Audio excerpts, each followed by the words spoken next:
Docker is an effective and predictable development technology in the industry today. It takes away the hassle of performing repetitive and mundane configuration tasks by encompassing all of the applications and their requirements or dependencies in a cohesive and portable container or unit. It is used throughout the industry today as a part of the development lifecycle. This is due to its fast, portable application development, which enables implementation on both the desktop as well as cloud environments. However, Docker in and of itself is capable of doing so since it is based on another technology known as containerization.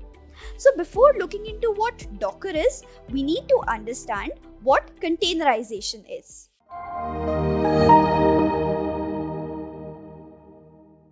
If you haven't subscribed to our channel yet, I want to request you to hit the subscribe button and turn on the notification bell so that you don't miss out on any new update or video releases from Great Learning. If you enjoyed this video, show us some love and like this video. Knowledge increases by sharing, so make sure you share this video with your friends and colleagues. Make sure to comment on the video for any query or suggestions, and I will respond to your comments. So very quickly, let me walk you through the agenda for today's course.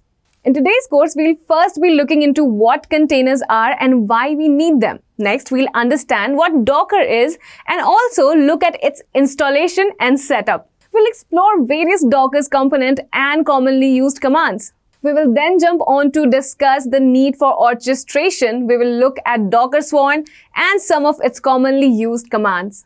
We will understand what AWS ECR and AWS ECS, following which there will be a demonstration of creating a Docker application with ECS. Next, we will move on to continuous monitoring and its need and also look into the various types of monitoring. We will explore some components of Prometheus and Grafana as monitoring tools, followed by demonstration for implementing monitoring tasks. Lastly, we will explore Spring Boot and deploy a Spring Boot Java app with Docker. So first we're going to talk about the issues we faced before containerization was the thing.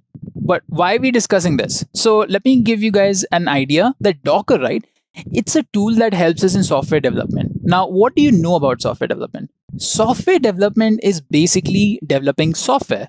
Now, if you look at the process, right, there is a very standard process that a lot of companies, form their pipelines upon. Like, let's say this is the standard delivery pipeline where you are developing software. So this is like the basic process. If you guys learn how to develop code back in college, or if you've done it as a hobby, you just done it like, write your code, put in the compiler, and then, execute it. So after you executed it, you get some output and, you're happy. But that's not how it works in software development. Software development is a very, a hungry market. The software field itself requires a lot of experienced, skilled people.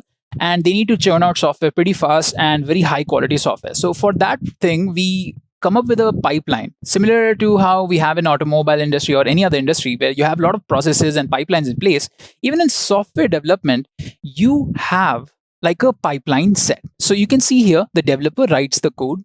And once he finishes writing his code, he sends it ahead for the building process and for the testing process.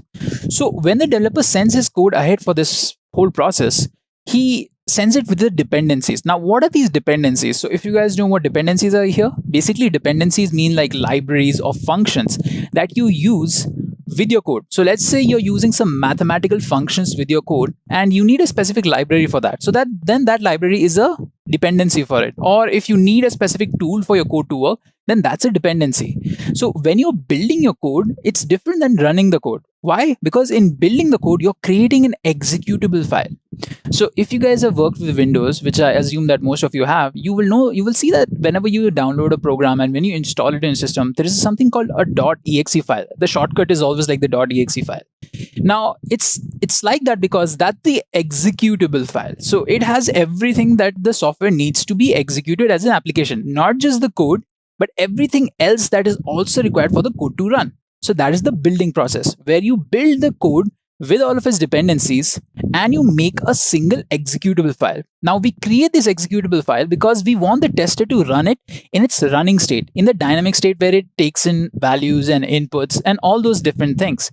So that's how we build it. We give it to the tester, and the tester starts testing us for different things. Like he starts testing it for more about, whether it's working well or not, like whether it fills all of its requirements. Let's say that we created this application to help blind people. So like, is all the audio quality working? Like, is the audio quality fine, and is it working at all or not? So those kind of tests the tester would do, and he would check it for integration tests, whether it fits well with the other parts of the software, and he will check if it works fine by itself, and if it doesn't crash when we give it some certain inputs. So let's say we've designed a code in such a way that it takes only in certain inputs, but as a user we don't know that that the code has been designed like that, so we might enter anything. So that's where the tester has to go with that mindset, that a user can put in anything, so he should be testing it thoroughly. In the end, what the tester does is he either approves the code, or he notifies the developer that there is this mistake, that there is this bug. So the developer takes in the feedback, he improves the code, and then he sends the code again for building process. Now the tester, right? So the tester's job again comes to see like the code, and if he thinks it's good for deployment, he sends it for deployment. Now in the deployment, basically what we do is we establish an infrastructure. This can be your servers, and inside of those servers we launch the software, and then we make it available to the public, so the end users can start making use of it. So this is a very standard delivery pipeline. Now there are some issues that can occur with this standard delivery pipeline. So what is deployment? Deployment is, it's like deploying. So let's take the example of war. In that you have the soldiers being deployed to the front so that they can start fighting the enemies. Similarly, in software, you deploy the code so that the software can be used by the end users instead of fighting is just being used. So if you're watching YouTube right now, the YouTube software or the application has been deployed so that you can start making use of it. It's in the final environment. All right. So now we have an basic idea of what a standard delivery pipeline is. Now, what kind of issues can occur in this? So there is one issue that I'm going to talk about, and that is the compatibility issue. So when does that occur? So to understand when that occurs, we need to look at the developer's environment and the tester's environment. So if you look at the developer's environment, you have a lot of different things. Like you have the operating system, you have the PyTest 5.4.3. This is a testing tool. Then you have an integrated development environment where the developer writes his code. Then you have the backend code itself where you're writing the code, and you have the dependencies. So you have a lot of different things in the developer's environment, and he needs all of these different things to execute his code, to make sure that his code is running. And if you look at the tester's environment, we see that the tester has a similar environment where he has the same operating system. This is a CentOS operating system, and he has similar tools, but they're slightly different version. Like PyTest is not of the same version, it's a little bit different. And the integrated development environment he's using is a little different, but he's working on the same code and he's working on the same dependencies. But the thing is that, the code runs fine on the developer system, whereas on the tester system, it does not run fine. Now, that's a big problem because you're using the exact same code and the exact same dependencies. So why is this issue coming up that the code is running on the developer system, but it's not running on the tester system? So that's where again the environment comes. So let me bring it up again here so you can see the differences. So the differences are the IDEs are being used are different. The developer is using PyCharm, the tester is using Spider, and PyTest 5.4.3 is being used by developer and tester is using 5.3.0. So this is where the slight differences come up. And when slight differences come up, your code may not run because the code is very fickle like that, where, software is very fickle like that. Some versions run everything. Some version won't run even a single thing. And some version might run half the thing. So we need consistency across all our systems, especially in software development process, so that, we don't have these kind of compatibility issues. So to maintain the standardization of everyone having the same development environment is difficult because your requirements will change as a specific team member. As a developer, he might have had the same environment before, but he changed his environment because his requirement asked him to. What was his requirement? Maybe his requirement asked him to have the latest version of PyTest. So he downloaded it and he made the code work. But the tester wasn't informed about the same thing. So that's why the issue occurred. So to basically rectify or to mitigate this compatibility issue, what we do is we introduce containers. So containers, right? What they do is they basically are environments of themselves. So let's say you have three friends, and these three friends want to basically assemble a toy. So what they do is they take a box and they put the toy inside of that box. Now the first person, right? He attaches the first part. Then what he does is he closes the box and he ships it to his second friend.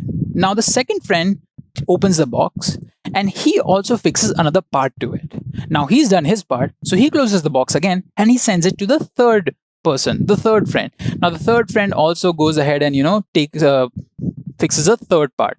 So this way, the whole toy is assembled. Now it feels a little bit nonsensical. Why is he sending toys over and all? So this is to give you guys an example. Similarly, in software development, right, we don't send the code. Like when we use containers, we don't send the code directly. Like we're not copy pasting the code, or we're not giving the GitHub links to our friends or our testers. What we are doing is we're creating containers, and inside of these containers, we're keeping everything we need for the software to run. What is required for the software to run? We need the code, we need the libraries or the dependencies, and we need the tools that make it run. And also we need the environment. So you have 4 things: the code, the dependencies, the tools, and the environment. This environment can be your operating system like Ubuntu, Windows, Mac OS. It can be those kind of environments. So you take all of these 4 things, you put it inside of a container, and you ship this container across the development pipeline. Now, the pipeline I gave you guys is a very simple one where you just have like 2 people. But in a very large company, you might have a lot of different people working on the pipeline. And that way, a lot more compatibility issues might occur. To stop that, we use containers, where we are sending the container instead of the code. Since we are sending the container, all the settings and configurations that are needed to run the code has already been configured by the developer. There is no need for the tester to go ahead and do the same thing. He just needs to work inside of the container. So if we are executing the code, if we are testing the code, all of those processes will happen inside of the container. And if it happens inside of the container, it does not need to interact with the outside system. And if it's not interacting with the outside system, no compatibility issues, no bottleneck in the whole pipeline, and the process can go on. The tester can test it and he can send it towards deployment or production environment where the end user can start making use of the product. So this is what containerization helps us to resolve. It helps us to resolve the problem we had with the consistency of environment, where everyone was not able to maintain a standard environment that was causing compatibility issues. Then we started using containers. So the environment was inside the container itself. So there was no need to, change the host system, the laptops these people were using. All right, so that's what containerization does. So what is a container? So container is basically like a box, like the box I told you guys about. So it's like a shipping container itself. That's how people even imagine it. So that's what they call it, a container also. Now, if you go for the proper definition of it, containers are basically software that wrap up all the parts of the code. Wrap up basically means, contain all of the code and all of its dependence into a single deployable unit. So as you guys can see here in the diagram, we have the code, we have the libraries, we have the environment. All of them is taken together and put inside the container. So once they're inside the container, they can be shipped anywhere and they can be executed anywhere. So that's what a container does. Now, you can compare containers to virtual machines. So if you guys have an idea about what virtual machines are, you will get a better understanding of what containers are. They're kind of like virtual machines, but they are very, very lightweight when compared to virtual machines. So virtual machines, I hope you guys really know what virtual machines are, because, then it's going to be a lot of trouble to explain the whole thing. Okay, so if you don't know what is virtual machines, that's all right. Forget whatever. But just remember that containers are used for maintaining consistency.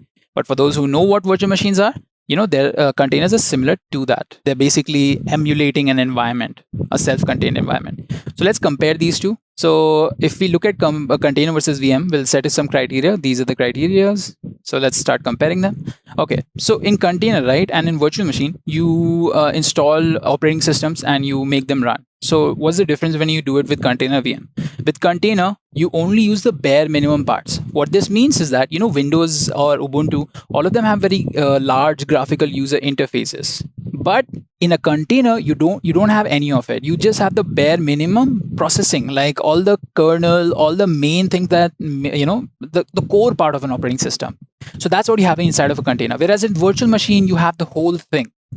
So that's the difference, where containers only keep the bare minimum parts, whereas virtual machines have the whole thing. Now, virtual machines are more generalized for generalized purpose, whereas containers are, specifically developed with the software development in mind, where people just want to develop software, and that's why they've designed it. So it's built by developers for developers, containers. All right, so I hope that was clear. If you look at the architecture, you guys get a better idea, where you can see that the containers, right, they are inside of the host operating system. They don't act as a separate entity or anything. They share the same kernel, they get the resources from here, and they have their own apps and services inside of the container. And the isolation, right, it's not as much as the VM has. It has some isolation, but not as much. And you can see with the host and virtual machine, with the virtual machine, it's completely separate. Like, it doesn't even share the kernel. It needs to make use of something called Hyper-V to utilize the resources from the hardware. So you can see the differences, clear-cut differences in the container and virtual machine with these architecture diagrams. Okay, so we have the isolation. Like I told you guys before, the isolation provided by the containers isn't as complete because it shares the kernel. Whereas with virtual machine, it is completely isolated. So if something happens to the system, like a malware or something, it will not affect the virtual machine. So it's a lot more secure.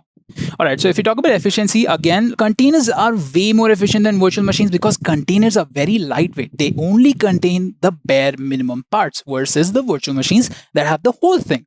So containers, right, they utilize only the resources for whatever is necessary. They won't utilize resources for the whole graphical user interface or like apps like VLC or Windows Media Player. It's all not needed, or it's not at all needed. Whereas with virtual machine, you will need the resources to run them. So in containers, you can see that they're very lightweight and they can be run way more easily. All right, so if you look at portability, you can see that containers are more portable because they're self-contained environments that they're designed for portability, where you can shift a container from one system to another system. So it's very easy to do so. Whereas with virtual machines, it's not that easy. You can do it, but it's just not that easy. So a win for container. And scalability. So when we're talking about scalability in software development, you have to scale your software. That means that you have to increase the amount of servers you have. So that if you have a lot more people using your service, then you need to expand your service. So for that, you need scalability. You need to add more containers running more software. Or more virtual machines running more software. So that way, again, containers win against virtual machines because virtual machines aren't really that scalable because they're very heavy in nature. Whereas containers are very lightweight, so they can be easily added or removed. So it's like an on-demand service that you can make use of. And again, deployment where you're deploying the software. Containers you can deploy using the Docker CLI. That is the command line interface. That is, all the Docker commands that you make use of. And, you can make use of cloud services on AWS, Azure. These are cloud platforms like, Amazon Web Services, Azure. They have their own container services where you can launch containers. You can deploy them and make use of it. With virtual machines also, you have similar cloud services, or if you want to do it on a local system, you can use PowerShell or something called Virtual Machine Manager. So again, why do we need containers? So there are two reasons. I've already listed one reason: consistent development environments. So containers help us resolve that. I've already told you about this. And then we have microservices. So microservices, you guys have to understand, in software development, we don't deploy like one single file. We write the code in one single file and we don't deploy that. What we do is we take the software, we divide into multiple chunks. Let's say you have a mattress company and you want to create a website for it. On that website, you have a lot of different features where you can scroll through the mattress, browse through the mattresses, have a cart, you have a payment feature, and all those features. So all of those features together combine to make the software, right? The website. So what you do is you take all those features and you put them into separate containers. You do this and you deploy all of these containers together. So what this does is, this basically helps us to manage the whole service, the whole website way more easily, because we have divided all the features into single parts. This way we can easily assign development teams to work on single features, and it allows us to basically, keep a more robust system. Suppose you want to increase the availability of your software. Availability means that, make sure that the customer can use it all the time. It doesn't crash or anything. So for that, you need to have certain replicas of your services. So it helps in that process also. So basically understand that microservices architecture is dividing a software into multiple manageable chunks and deploying the software as such. Like you guys can see the diagram over here. We might have one feature in this, one feature in this, one feature in this, one feature in this, and one feature in this. All of them are connected together, and they might have dependency on each other. So they are definitely connected to each other, and then they'll be deployed as a whole. All right. So these are the two reasons why we need containerization. So what is Docker over here? Docker is basically a tool. It's an open source tool that helps us to create containers. We've learned about containers. Docker helps us to create these containers. Okay, so you have a Docker, you use Docker to take an application and you put it inside a set of containers and you deploy it. So that's what Docker does, helps us to do. It helps us to create and manage these containers, and it also helps us it creates a layer of security over these containers so that someone with unauthorized access can't access your software unless you authorize them to. So why Docker? So I'll quickly go through this. So they say it's simple, fast, easy collaboration, built for developers, and Docker community. So Docker was developed by a bunch of developers thinking that development should be much more easier. So they came up with something that was simple. Yes, Docker is very simple to learn. You can learn it in 1 hour. It's very fast. Yes, you can deploy containers really fast. And easy collaboration. Yeah, you can share your containers / images with other people pretty easily. And it's built by developers for developers, and it has a very large community. So a lot of people keep on contributing to Docker community, like a lot of plugins, a lot of images, all of that community supports. So first we're going to go ahead and learn how to install Docker. In Google, guys, go ahead and type Docker for desktop and type in Windows 10 also. So it will directly take you to the link. So the first link is install Docker desktop on Windows, and over here you guys have the first link over here, that is download from Docker Hub. Now I'm going to click on this. It's going to open on the next tab, but I have to give you guys a big disclaimer over here that Docker for desktop for Windows only works for certain systems. It doesn't work for all systems. If you're working below Windows 10, forget it. You can't work with Docker for desktop. There is another option. I'll tell you guys about it in a little while. Let's first read through the system requirements. So in system requirements, you need to have Windows 10 64-bit, and you need to have it be the Pro version or the Enterprise version or the Education version. So Docker for desktop is only available for these 3 versions of Windows 10. But that is Docker for desktop. There's a legacy tool that you can run without this. And for Windows 10, you need Hyper-V and container Windows features enabled. I'll tell you guys how to do this. And rest isn't that required. I'll just tell you guys how to do it. Okay. So just make sure that you have Windows 10 64-bit Pro version, Enterprise version, or Education version. What you can do is, you can go to My Computer and click on Properties, and you can check your system details over there. All right, so this is one way. If you have all of this, keep on following. Just click on this download from Docker Hub, and it will give you an option to get Docker for Windows. You can click on Get Stable, and it will start downloading Docker for you. Now I'm going to close this because I've already installed Docker on it, and I don't really need it right now. It's just very simple process. Just go ahead and download it, and once this is it's completed, it'll tell you that you're done, and you can click on Close. Now the thing is, you have to configure some things for your Docker to run. Your Docker will not run simply. You need to make sure that your virtualization is enabled on your system. To do that, to check if it's enabled or not, what you have to do is do Control-Alt-Delete and open up your task manager. And when you do open up your task manager, go to Performance, and in Performance, you need to check about virtualization over here. So you need to check virtualization if it's enabled or not. If it's not enabled, then you need to go to your BIOS. If you guys know how to access your BIOS, that's great. But if you don't know how to access your BIOS, what you can do is just type in how to enable hardware virtualization in Windows 10, or type in your laptop. Like suppose, let's say you're using MSI laptop, then go ahead and type in your model name, and it will tell you how to enable virtualization in your BIOS, right? You can type in BIOS also. So generally the process is, you shut down your system, you restart it, and you either press in F1 or F12 or enter, depending on your type of your system. And it will give you a lot of options. Go to security, and within security, you need to enable virtualization. Okay, so it's very system dependent. So you can go ahead and type it over here. All right, so once you've enabled virtualization, you need Hyper-V also enabled. So for Hyper-V enabling, you can open your search bar, type in turn Windows features on or off. And once you click that, it will ask you what features do you want on or what features do you want off. So you'll see Hyper-V over here. If it's not check marked, go ahead and check mark this. And once you've check marked this, you need to restart your system. And once you do restart your system, you need to go ahead and click on Docker Desktop. So these are the 2 things you need to do. And there is one more error that I faced while installing Docker. If you guys face the same, then follow these steps. So this is the error.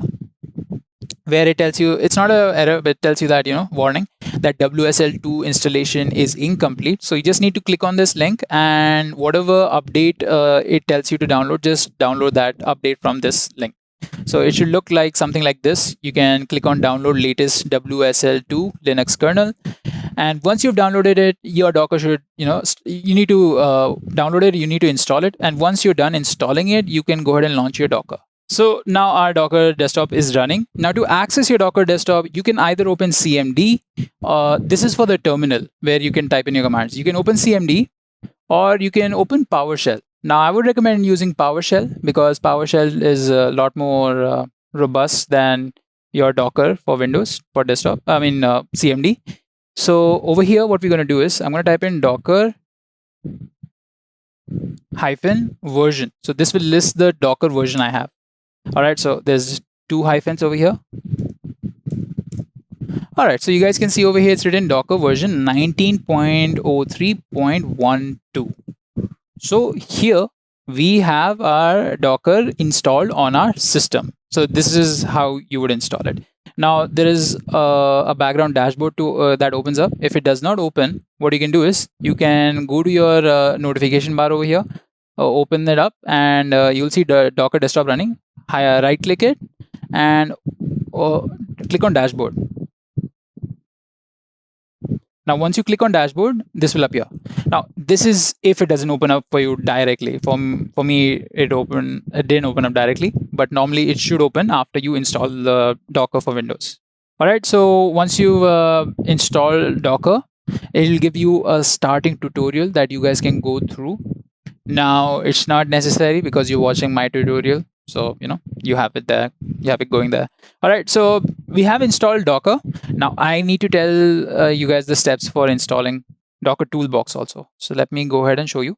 So once you're in this page, right, Docker for Windows, you need to scroll down on the left hand side, and in the left hand side, please click on superseded products and tools, because that's where you'll find Docker Toolbox. Or what you can do is you can click on install Docker Toolbox, or what you can do is type in Docker Toolbox for Windows, and it will show you basically the first link. You can click on install Docker Toolbox for Windows, and this is all the steps are over here. This is for any older versions like Windows 7. Oh yeah, and there's some requirements for Windows also. You need to have Windows 7 or above for Docker Toolbox to run. You can't run it with an older version. Okay. All right. So these are the steps in which you basically install Docker and several help applications. So for that, you directly go to Toolbox Releases, open new link, and over here you just need to go ahead and download the Docker Toolbox.exe. And once you download it, you can start using it from PowerShell once all the formalities are over for downloading. Okay. Now, if you're one of those lucky ones who already has the Pro version, you guys can follow my steps. I don't have a Mac, so I don't exactly know for Mac, but you guys can go to Docker for desktop, type in Mac, install Docker desktop for Mac, and there is a specific link for your Mac. Okay, just install it from there. All right, so I hope that made it clear for a lot of you people. All right, so we have Docker environment. So basically, I'm going to be talking about all the things that make Docker run. So I'm going to quickly go through this because I really want to show you guys how to use the commands. Okay. All right, so here's the Docker environment where we have Docker Engine, Docker Objects, Docker Registry, Docker Compose, and Docker Swarm. Forget Docker Swarm and Docker Compose. They're advanced topics. You don't need to learn them. And we'll be concentrating on Docker Engine, Objects, and Registry. Okay, so Engine is basically something that is the core thing. It's about Docker. So it consists of 3 things: the CLI, the API, and the daemon. So daemon actually does all of the processing. Any request you send will be given to the daemon, and the daemon will run it. Now, API is your communication thing. It basically allows you to communicate things to the daemon. And CLI is basically all your Docker commands. Like we typed in this command over here, right? That is Docker -- version. That is your CLI. That is a command line interface where you're interacting with the Docker using Docker commands. So let's say there is a user who wants to create certain objects. He will type in the command and it will be communicated through the API to the daemon. And daemon will create those objects and report back to the user. Okay, so that's your Docker engine. And then we have Docker objects. There are a lot of objects like images, containers, volumes, networks, and swarm services. So you don't concentrate on volumes, networks, or swarms of services. They're again a little bit more advanced topics. We'll just be talking about images and containers. So images are your main thing. So when I talk about sharing a container, I don't actually mean the container itself. What we do is we create an image for that. We have an image for specific containers. Now, to get a better idea of what images are, just imagine an image to be a blueprint. Like whenever we build a house, right, we need some specifications for the house. Like how is it going to look? What kind of paint is going to be on it? And what are the dimensions of the whole house? So all that is on a blueprint. Similarly with containers, if you want to specify exact details for a container, then you need to create an image or use an already existing image to create your containers. So let's say you want to create an Ubuntu container, a container that runs Ubuntu inside of it. So what you will do is you will get an image that has the specification of Ubuntu. So it will say that, it will tell the daemon that, daemon, I want to make a Ubuntu container. The image will tell to daemon, and daemon's like, all right. So he will create the Ubuntu container. So that's what the image is. It's a specification, or it's the blueprint for creating a container. So normally when you share anything, right, when you share something about a container, you're actually sharing the image. Since you share the image with all your colleagues, they can just take those images and run them in their own systems to create the container. So they don't have to send the container itself. They just send the image. Okay. So basically volumes are, they're like hard drives. They store, since containers can't store data permanently, you need volumes to store the data. Then you have networks, and they're kind of self-explanatory that, they connect different containers. If you want to connect one container to another, you make use of Docker network. And you can do connections on a very different levels of scales, like overall scale or just local scale. Then you have registry. Registry is a place where you store images. So it's very similar to GitHub, where you store your code. So Docker registry is where you store your images. So you can take in 1, 2, 3 images, all of them, you can store them in registry, and people who have access to that specific registry can take those images. Okay. You have a lot of options like Docker Hub, that is Docker's own thing. Since Docker is a company, they have their own thing. You can use AWS service or JFrog Artifactory or Azure Container Repository. All right. Again, the Docker command, that was Docker -- version to check the version of Docker you have. And the next command we're going to learn about is Docker pull. So what Docker pull does, it basically helps you to get images.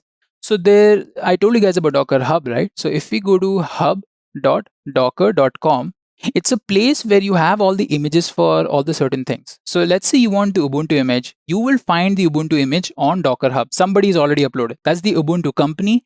They themselves have uploaded the Ubuntu image over here. So it's an official image. You can go ahead and pull it and create containers out of it. So we will pull Docker pull Ubuntu. So first what it will do is it will look for this image locally.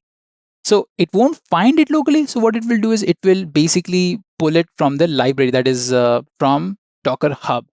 And then it will put it in the local system. So once it's put in the local system, you can just type in Docker images and you will see what all images you have. So I have like 2 more images over here.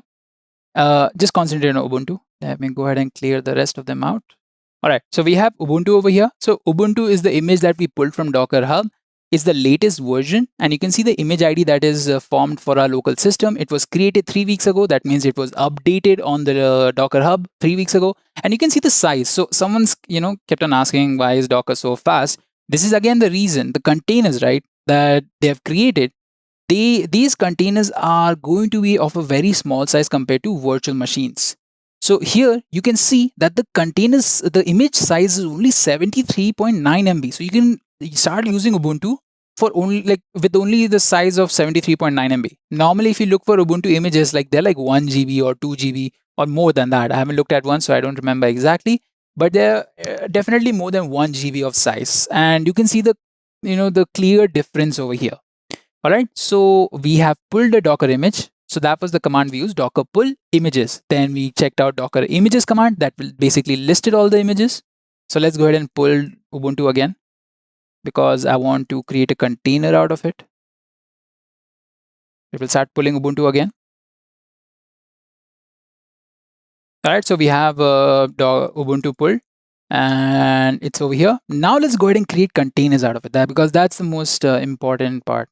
So Docker run. So that's the command we use. So Docker run and Ubuntu. Now, this is the basic command to create an image. Your basic create a container. You are referencing the image over here by using the run command. So docker run, this tells the daemon that you want to create a container, and then you reference the image. Now we need to add a few more flags over here, like -it and -d. So I've included these flags because they increase the stability of my container. They basically make it interactive and they make it detached. So interactive basically means you can interact with the container, and this flag, that is -d flag, it basically makes my container detached. Okay, so it runs in the background. That's what detached means. Now if I press enter, so you guys can see a big number came up. This means my Docker container has been created. And if I want to see if my container has been created or not, so there is a command called docker ps. It will basically give you the process status of your containers. That's what ps stands for. If I press docker ps right now, you guys can see one container has been created. This is the container ID. This is the name of the image. And this is the seconds ago it was created. This is the up status. No ports. It has not been exposed anywhere. And this is the name of it. Now you might be surprised with the name over here, Charming Agnesi. So this is a randomly generated name. If you don't mention a name when you're creating a container, Docker is just gonna create a randomly generated name. So what we can do is we can go ahead and include another flag called name flag --name, and I'm gonna give this. Let me take a name from the chat. Let's say Rex. Yeah. So this is going to be the name of my chat. So docker ps. That's again to see which all containers running. If I do docker ps, I have two containers, Rex and Charming Agnesi. Okay, so here we have created two containers, right? And what can we do with these containers? We've already created them. What we can do right now is we can go inside of this container. So it's like SSHing into the container, that is going inside of it. So there is a command for that. It's called docker exec -it and the name of your container or the ID of your container. Go ahead and paste that and bash. So what this will do is basically it will it will allow you to go inside of it. So first command tells daemon that you want to go inside a container. This is a flag again to make it interactive, and to make it interactive using the bash terminal. Bash terminal is like your Linux terminal or your git bash terminal. Okay, if I press enter, you guys can see it has changed from my own system to root at the container ID. If I do an ls here, you guys can see that this is the Ubuntu system in Ubuntu system. Basically all the parts you might see in your home directory in Ubuntu, you can see over here also. Now there is one more thing I can show you guys. Let me exit out of this container right now. Let me bring up the dashboard, because in Docker with Windows you will be working with the dashboard, and in the dashboard you can see something cool that you don't see with Linux. That is to see your containers that are running. So you can see my two containers running, Rex and Charming Agnesi, and I have a lot of options with it. Like I can open the CLI, that is the command line interface. This is when you click on the CLI, it basically execs into the container. That is it opens up the container. Instead of typing that whole command, it will directly do it for you and open up a new window. You can just do an ls. You can see the same thing over here. All right. And you can stop this container over here without typing a command. So if I just stop the container over here, it would have stopped. You can see it exited. Now if I do a docker ps over here, I can see that there is only one container, and that is Rex. Okay. So now if I want to see my exited container, I can go ahead and type in docker ps -a. It will list all the containers. So with ps, you only see the running containers. With -a, you see all the containers, whether it's running or not. Since this is exited, it's no more running. Now, if you want to start it up, you have two options. You can just go ahead and click on start over here, or you can, type in the command docker start and your container ID or your name. So it will start it up. Now, this is the generic command you would use. But since we're using Windows, let's utilize the privilege we have of using Windows. I'll come back and I'll just click on start over here. And you can see it's running again. And if we go ahead and remove this command, docker ps, and you can see that our container is up and running again. So that's pretty cool, huh? All right. So we checked out how to do this. You can go ahead and remove your container, delete it from here, or stop it. Or if you want to restart it, it will restart the container also. It will exit it and start running again. But if I want, I can delete containers also. So if I want to delete the Rex container, It will ask me, do I want to? I'll click on remove. And if I do a docker ps now, I don't see the container anymore, even with -a. With -a, you normally see stopped containers. Now, to do this with the terminal, you can type in docker rm -f and the container ID. So it will remove your container. So you can go ahead and paste this. It has removed the container. If we do docker ps, no, nothing. All right, cool. So I want to show you guys a few more commands over here. So let me go ahead and run Ubuntu container again. Again, you guys can see the syntax, docker run -it -d. If we do docker ps, you guys can see a new container with a new name, Nostalgic Maxwell.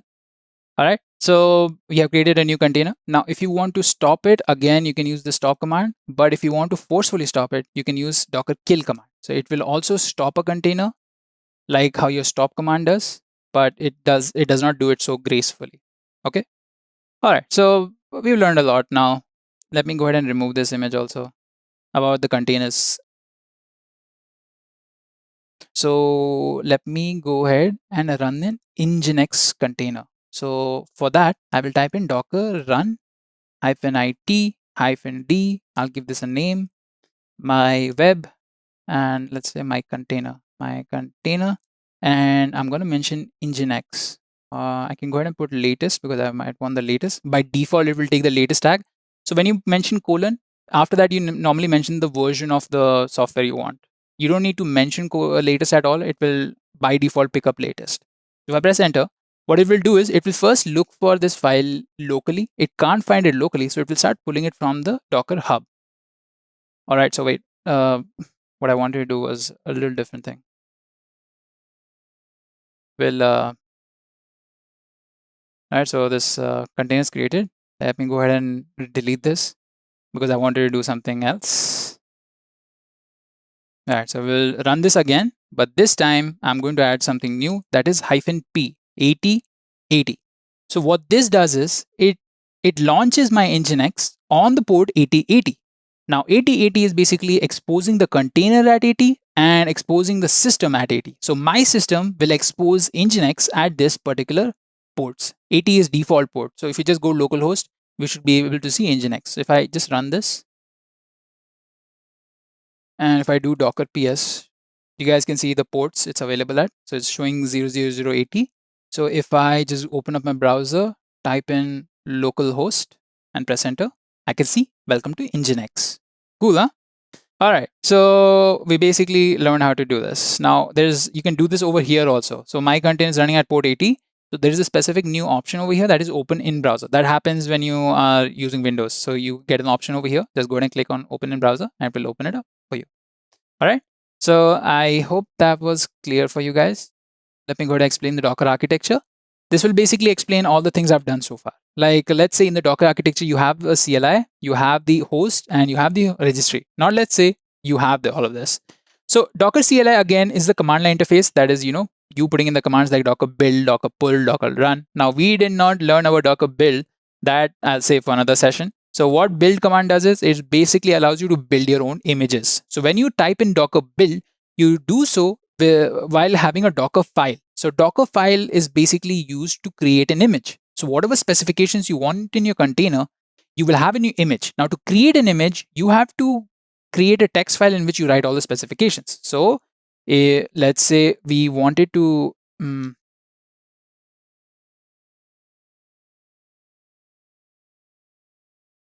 all right, so we don't have nano command in this. All right, so let's say basically we had a text file. In that text file, we wrote from Ubuntu, and we build that text file into an image. So while we to build that text file into an image, we have to use the docker build command. Once we type in the docker build command, the docker daemon will read it. It will read through the docker file, and it will create an image accordingly. Now, what docker pull command does is it basically tells the docker daemon, I want an image. So it will see that if you have the image or not. And if it sees that you don't have the image, it will go ahead and check in the Docker registry. Now, the default Docker registry is basically Docker hub. So it will look over there. And if it finds your image, so let's say you were opening Apache web server, you're pulling that. So it will find that image and it will replicate it into the local server or local system. And then you have docker run command. So docker run command basically tells the daemon that you want to create an image. So let's say you specify the Ubuntu image. So docker daemon will take that image and it will create a container out of it. So this is the basic Docker architecture. Why orchestration at all? Now, I explained to you a lot of Docker concepts so far, right? So these concepts are going to help us understand orchestration, and they are the tools that we will implement while working with orchestration. That's why I explained them to you. Now let's start by asking the question, why orchestration in the first place? So orchestration basically allows us to manage and maintain multiple containers. This is especially helpful in software development where we may be making use of microservices architecture, as it breaks down the software into small manageable chunks. Having different configurations and environments becomes easier with orchestration. Let's take the definition of orchestration itself. Where have you heard orchestration before?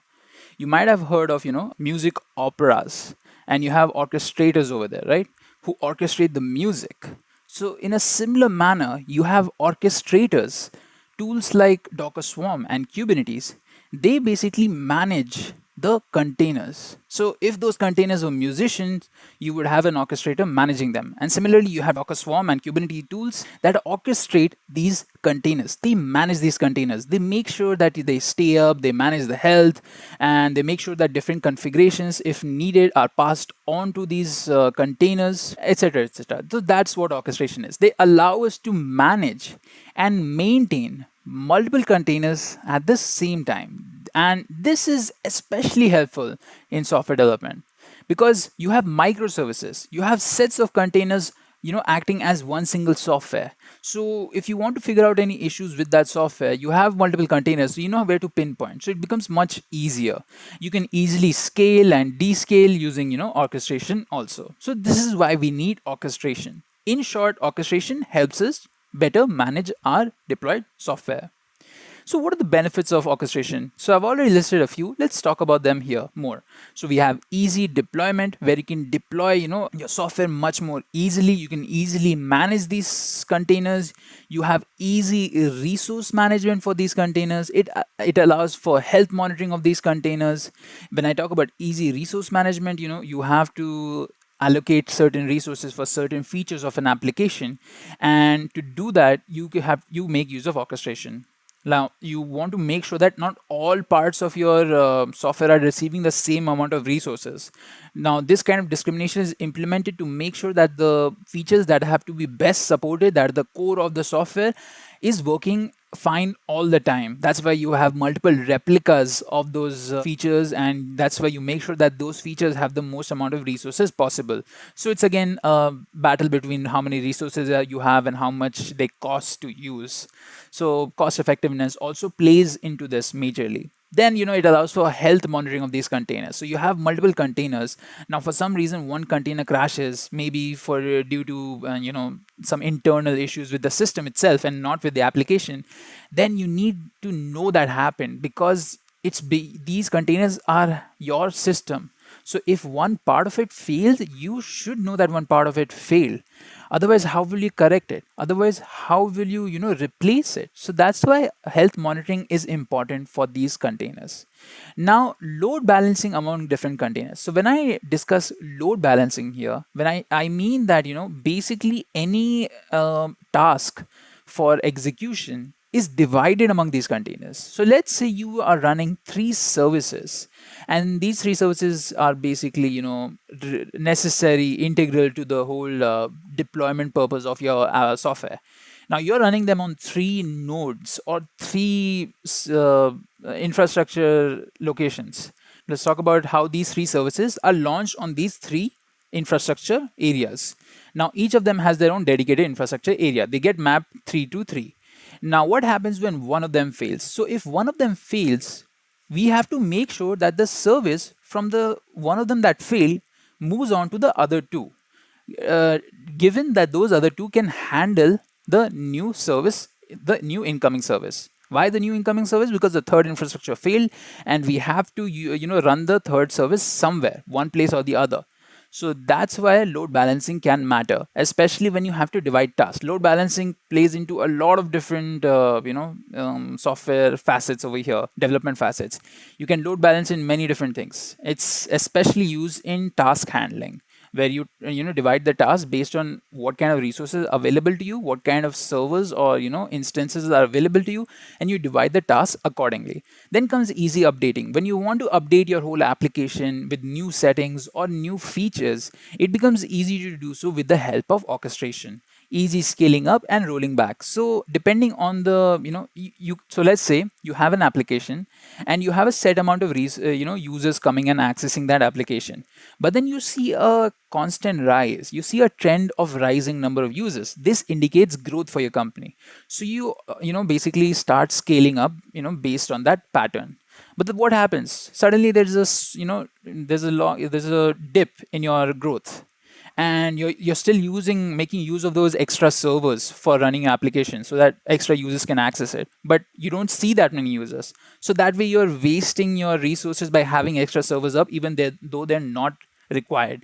So in that case, we make use of auto scaling and auto rollbacks, where depending on how many users are coming in and feature prediction analysis, you basically have scaled up. You have scaling up, where you increase the number of nodes or servers that you are using, depending on if there are more users or not. And if there are less users, then you roll them back, right? So this is easy scaling and rolling back. Then it creates a layer of security, obviously. So there are multiple layers when you're talking about orchestration of a particular cluster of nodes or containers, and a layer of security is created over them when you're making use of an orchestrator. So these are the different benefits of orchestration. So now let's move on to Docker Swarm itself. So Docker Swarm is an orchestration service. So, since it's an orchestration service, all the benefits apply to Docker Swarm that we talked about, any orchestration service. It's an orchestration service within Docker that allows us to manage and handle multiple containers at the same time. It is also a cluster of multiple containers. Okay, so let's remove the Docker Swarm and Swarm separately. So we have a swarm. A swarm is just any cluster of containers. You have 3 sets of containers and you name them as a specific cluster. To manage this cluster, you will use Docker Swarm. Okay, so inside of a Docker Swarm, you have manager nodes and worker nodes. Manager nodes basically is the manager, and the worker nodes are the ones that perform any task that you have. So this is basically your Docker Swarm. It's just an orchestration tool. All right, so let's see the Docker Swarm architecture. So it gives you guys a better idea. So we have Docker Engine, and the Docker Engine basically helps you create the Docker Swarm. And when it does so, you see that there is a manager node and you have multiple worker nodes. So these worker nodes are connected to the manager node. So any scaling up, any updation, any health checking happens through, basically the manager node. So if you want to update any new features onto these worker nodes, you will do it in the manager node, so that the updates go to the worker nodes. So if you have specific tasks, you will use the manager node to divide these tasks among the worker nodes. So let's say you have 3 services. You divide these 3 services using the manager node onto the worker nodes. So your worker node 1 will have service 1, your worker node 2 will have service 2, and your worker node 3 will have service 3. So this is how it works. So I hope you guys understood that Docker Swarm architecture. All right. So, and all of it's connected by, a layer of networks, overlay network. Docker Swarm components. So let's talk about these different components we have in Docker Swarm. So we have a service, we have tasks, and we have manager and worker. So basically, you guys know what manager and workers do, and you know what a service is. So let me iterate what a service and task is. So task is basically, assigning specific tasks onto workers. And let's move on to service. So service is the main thing over here. So any software is comprised of specific services. You have a web application for, a food delivery app. You have multiple services running in that food delivery app. They're just like features. Like features is the same as service in this case, where you have in that food delivery app, you have the, tracking of the delivery person. You have the shopping aspect where you're, basically going to restaurants and buying things. And you have the payment, service. And then you have the warehousing service. That is the whole backend thing. So you have multiple services that together run the software. So that's what a service is. It represents a part of the feature of an application. and you run them on specific workers. So these are the different components of Docker Swarm. We have studied enough, we've gone through enough theory. Now let's put our hands on Docker Swarm common commands. So this way you guys can learn, with practice what Docker Swarm is, and you learn how to use it. So to do that, I'm going to go ahead and launch a whole infrastructure. So I'm going to make use of something called AWS. I hope you guys already know what AWS is. If you don't know, AWS is basically Amazon Web Services. It basically provides you infrastructure using, as a cloud. So it's infrastructure as a service, and it has many different services also. So the service we are going to make use of in AWS is basically EC2. So here we'll be able to launch multiple basically servers on which we can launch our Docker Swarm. So I'm going to go ahead and click on launch instance over here, launch instance, and we're going to be launching 3 Ubuntu instances. Ubuntu server, select t2.micro. It's the free tier, so you guys can use it for free. I'm going to name the number of instances from 1 to 3. Add storage, no need. Configure security group. So what we're going to do is we're going to make this all traffic and anywhere. So this isn't really safe, but for our practice purposes, this is really convenient because we don't have any networking issues. In later, we'll learn the best security practices and how to create a better networking layer over our Swarm. So let's click on review and launch, and then click on launch. I'm going to choose an existing key pair, live session keys, acknowledge, and launch instances. All right, so we'll view instances and we'll wait for them to launch or get initialized. We just wait for this to turn green, and then we'll name these. Let me just go ahead and name Docker Manager Node. So each container or each node will have a specific purpose. They can either be a manager node or they can be a worker node. So usually you can have multiple worker nodes and only one manager node.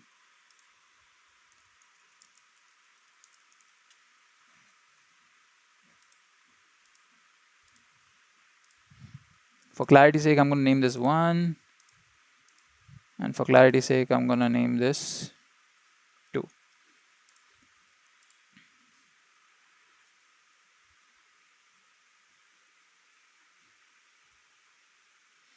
All right, so we have 3 running instances. Let me go ahead and launch them using my SSH client PuTTY. So I will use this. I'm going to go ahead and copy the IP address from here. Paste it. Public IP, paste this. Already have all of the other configurations already set. I'm going to open this. Yes.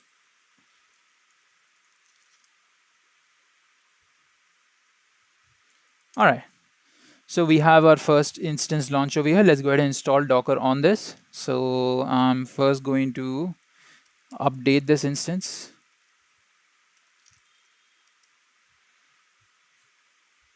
Right, sudo apt update. This will start updating the instance. Let me take Docker worker node and open this up while that's being updated.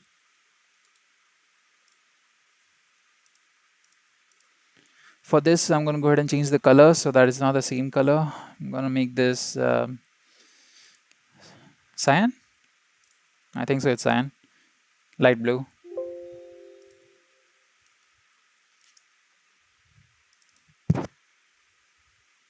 All right. I'm going to go ahead and update this also.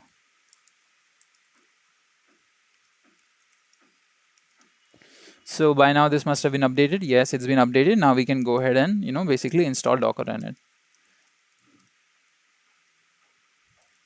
Now I'm going to use a simple command for basically installing Docker. This for practice purpose, using the Ubuntu repositories for installing Docker. All right, so while that's happening, let me do that over here also. Sudo apt install -y docker.io.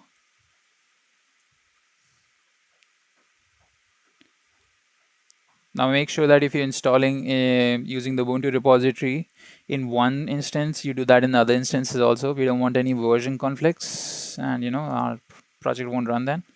Let me get root access so we don't have to keep on typing we don't have to keep on typing sudo. Alright, so this is done too. Let me just make sure Docker is installed using docker -version command. Alright, so we have Docker installed. So guys, if you want in-depth knowledge about Docker, I have a video on Docker also. You can go ahead and watch Introduction to Docker on Great Learning channel. Right, so there I give you guys a brief, not a brief one, a more comprehensive, knowledge about what Docker is and how can we use it and all the basic commands for it. All right, so we have Docker on each of these instances. Let me quickly do that for the third instance also. For worker node 2, let me copy this.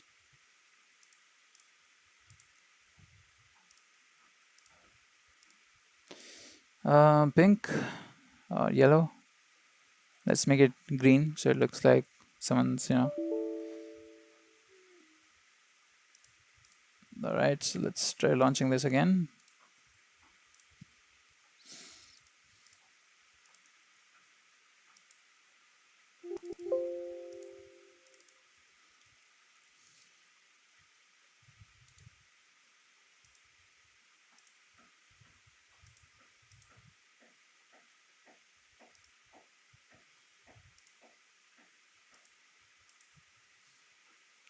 All right, so let me quickly go ahead and update this, and we will install Docker on this also. All right, so while it's doing this, what we can do is we can, basically set up a Docker swarm. So what I want to show you guys is, this is almost done. Let me just Docker version this. Yep. So we have Docker installed. Great. So guys, we have basically set up our Docker cluster. We have Docker manager node and Docker worker node 1 and Docker worker node 2. So our first step is going to be initializing the Docker swarm. To initialize the Docker swarm, you have to go to the Docker manager node. That is the manager node. So our manager node was of the color, this was the color. I hope this is the color. Let me just check the IP. Yeah, it was this one. So orange one is the manager node, and the green and the cyan ones are the worker nodes. So we'll go back to the orange one. And the command to initialize a Docker swarm is to basically use sudo docker swarm init. So this is to initialize, then advertise address, and then we're going to go ahead and copy the IP address that we want to be the manager node. Then we're going to press enter.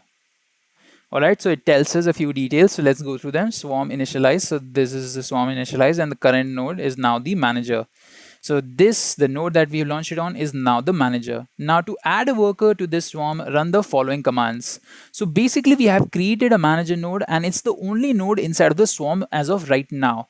To add any more nodes, we have to go ahead and make use of this command. So this command, let's go ahead and copy this. We have copied this, and we'll go to one of the worker nodes and just paste this command. So one more thing we need to do is we need to add sudo over here because we don't have any root access, right? So this is the command. So it will go ahead and join any workers that you want to join. So I'm going to press enter, and as you can see, it tells us this node is joined the swarm as a worker. Now to check if we have any extra nodes on our Docker swarm, we have to make use of a command called sudo docker node ls. Let me just show this again so you guys can have more clarity. It's not coming properly because the size for the font is way too big. So let me go ahead and change that. So let me change it to 14. All right. So this won't be that clear, but you guys can see it properly. All right, so let me use the command again. Docker node ls. All right, so when I do docker node ls, I can see two nodes over here. We have the first node that is ready and active. So the availability is important because we need to make sure that our nodes are available for accepting tasks and executing those tasks. And we have our second node, which is the node that we are currently on. You can see that from the star over here. So you can see it's active and ready, and it's the leader of the whole pack of the whole swarm.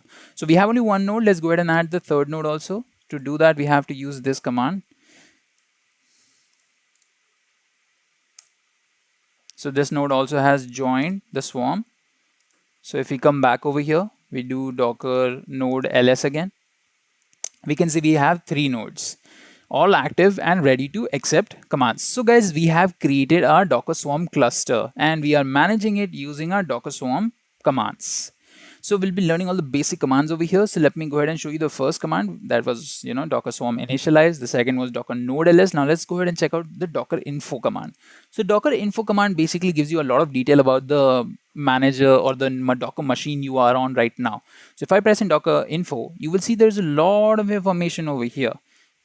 There's a lot of information. So this information is basically about the whole Docker machine you're running on. So it will tell you the servers, how many containers they're running right now. There are 0 containers in the system. They're running, pause 0, stop 0, because we didn't create any. It'll give you the server version, then storage driver, backing file system, native overlay difference, logging driver, plugins, what are the plugins being used, volume, network, log, and then the swarm. This is the one that we are interested in. So we can see that the swarm is active. So that is good because we want the swarm to be active. This is the node ID. And is this instance the manager? It tells you yes, it is true. This instance is the manager. Then you can see the cluster ID to identify the cluster ID. That is the cluster in which this container is in. How many managers are there? There are one manager and there are 3 nodes. Now this 3 nodes is including the one manager. So you can see the default address pool. So all the addresses that will be given within the cluster to these Docker machines will be like this, 10.00. and something over here. All right. So these, if you want to check any information about your Docker swarm, then you go ahead and use the command docker info. Now we can do the same on other instances also. Let me show you guys docker info over here, and you can see the same same interesting information that we saw in the manager node in our worker nodes also. You can see the node address, manager address is also over here. So it tells you that this node is separate from the manager node, but they're connected. So it tells you what the manager is and everything else you might want to know. So let me go ahead and do that over here also.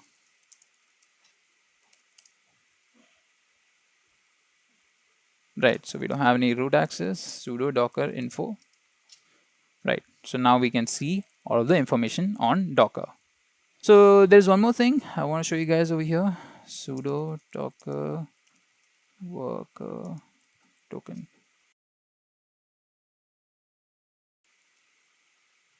Fine, I'll just show you guys this later.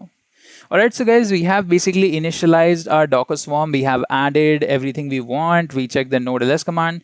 Now we have everything in our swarm, right? So let's see what happens if one of the instances wants to leave, one of the nodes wants to leave the swarm. So we have this worker node 1. So let's go ahead and use the command docker swarm. Let me add sudo over here, docker swarm leave. So what this will do is it will basically make sure that this node has left the swarm. So if we do a docker node ls over here, okay, it's still showing active. We'll have to wait a few seconds. It's just so down, right? So the status was ready. Now the status is down. So this means that this particular node is not available for taking any tasks. The status is down right now. It also, gives you the status of this. So if one node has left or one node is not working, you will know about it by, docker node ls, by seeing it over here. We can go ahead and do that over here also. Docker swarm leave, and will leave the node. Node has left the swarm. Again, it will take a few seconds. It's still showing ready. Still showing ready. Alright, so it's a bit stubborn. It's going to take a few more seconds. Alright, now we can see the status for the others node is also down. So this is how you make, leave your nodes, or you force your nodes to leave a specific cluster.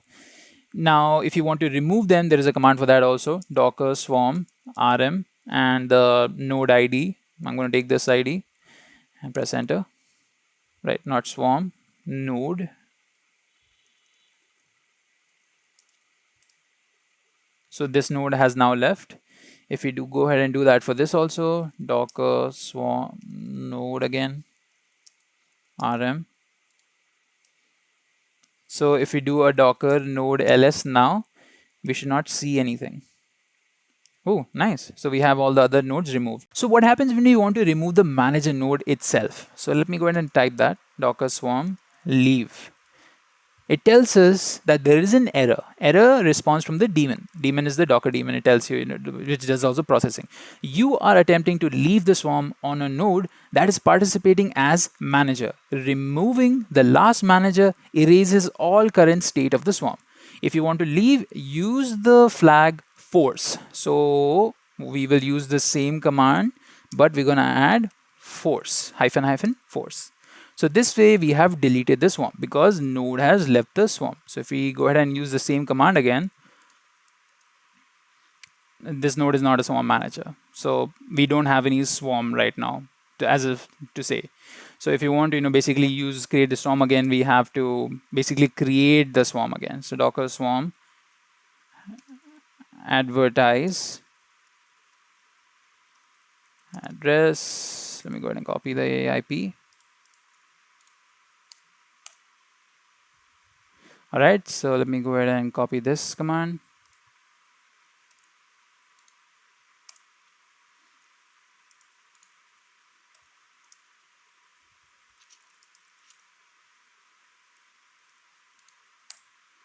Okay, so we have our docker swarms again. If I do a docker node ls again, I can see all basically my nodes. So guys, these are the basic commands you will need to work with your docker swarm. So there are more commands. So basically we'll go ahead and learn how to deploy in a docker swarm, and we'll basically be managing a docker swarm, right? So let's go ahead and practice that also. Right, so let me show you guys one more command before we actually move on. Like what happens when you don't have the swarm token. So suppose I cleared the screen and I don't have the swarm token anymore. So, right, so let me just show you that command. So the command for that is docker swarm join token, and for worker,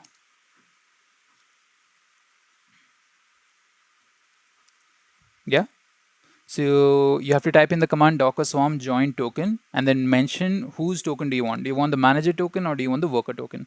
So we want the worker, and we get the token we have. We get the token we want. You just go ahead and paste this command. So this is how you get the token again if you lose it. I can do that for the manager also. All right. Okay. So to add a manager, just go ahead and use this command. All right. So let's clear the screen and let's move on to the next thing. So the next thing we will talk about is basically creating a service on our swarm. So we have a swarm right now, docker node ls. Now we want to run a service on this swarm. So basically what we want to do is we want to run a specific container on all of these nodes. To do that, we will go ahead and use a docker service command. So the docker service command will create a service for us, and that service is basically the container. So let me go ahead and type in docker service create replicas. First, let's give this service a name using the name flag. I will say my service.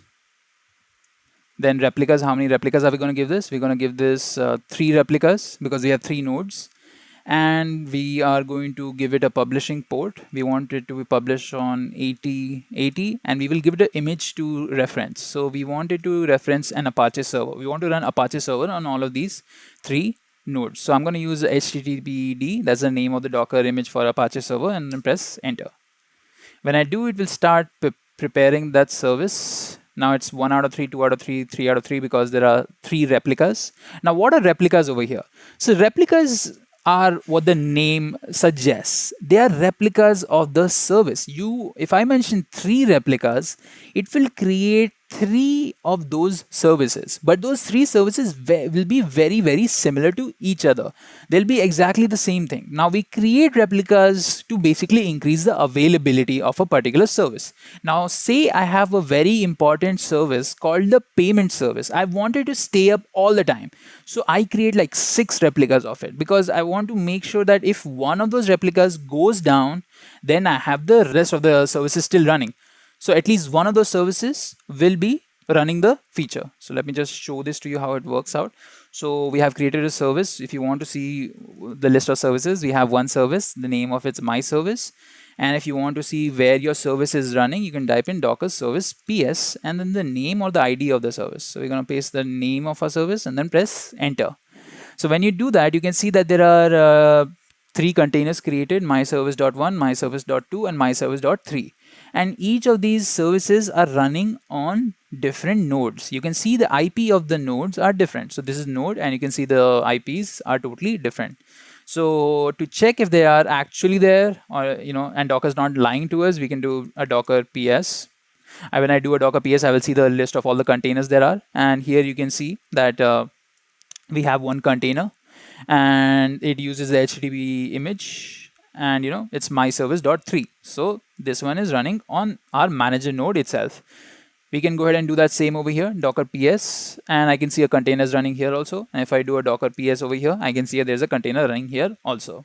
So this is how you basically go ahead and run your containers. So if what happens if I remove any of these containers, let's suppose I do docker rmf for this service and then press enter. So I've removed this service. So if I do a docker ps again, there is no service. But if we wait for some time, we see that the service is back up again.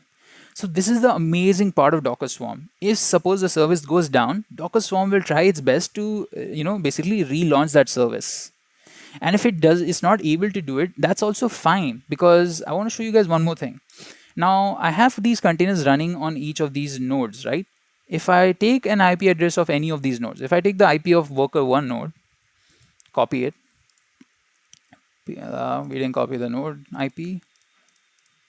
And if we paste it in a browser, it will show it works. So whenever you launch an Apache server, to check if it's working or not, you go to the domain name, and you can see that it works on the worker node 1. So let's see if that happens for Docker manager node 2, manager node. Now we're using the manager also to run the task. Normally you wouldn't do that. And you can see it's working over here. And if we use Docker worker node 2, let me go ahead and copy the IP address over here and then paste it here. And we can see it's working over here also. So you can see that all these services are running on all of these nodes. Now, if I wanted to remove this again, let me just do that command.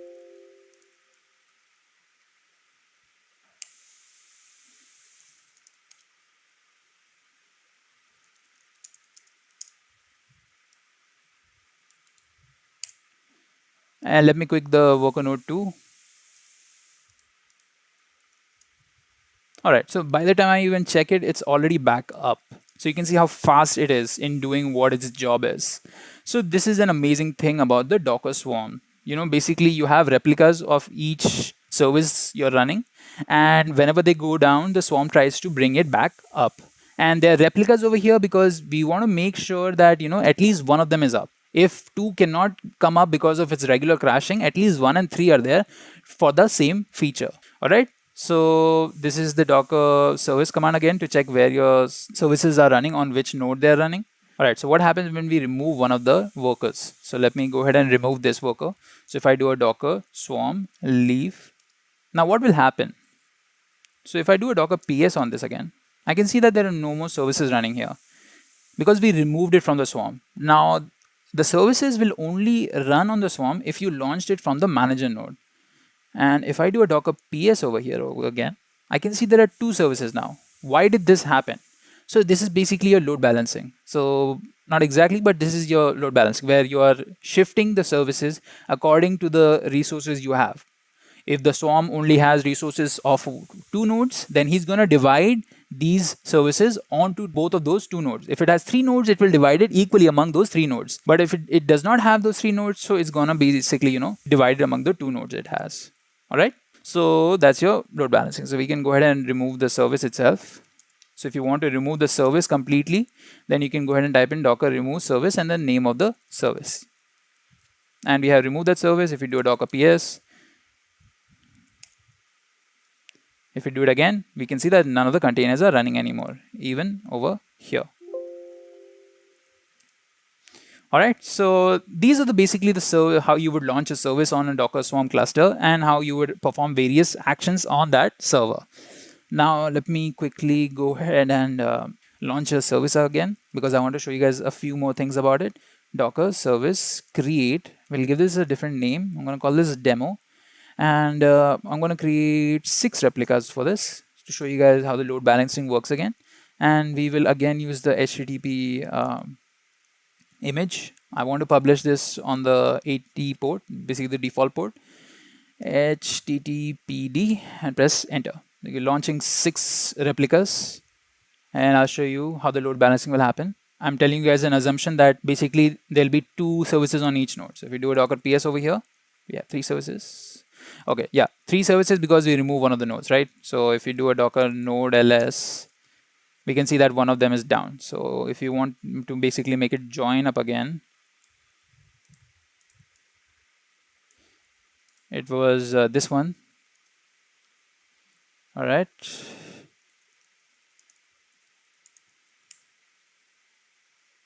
Not this one, sorry, this is a manager node.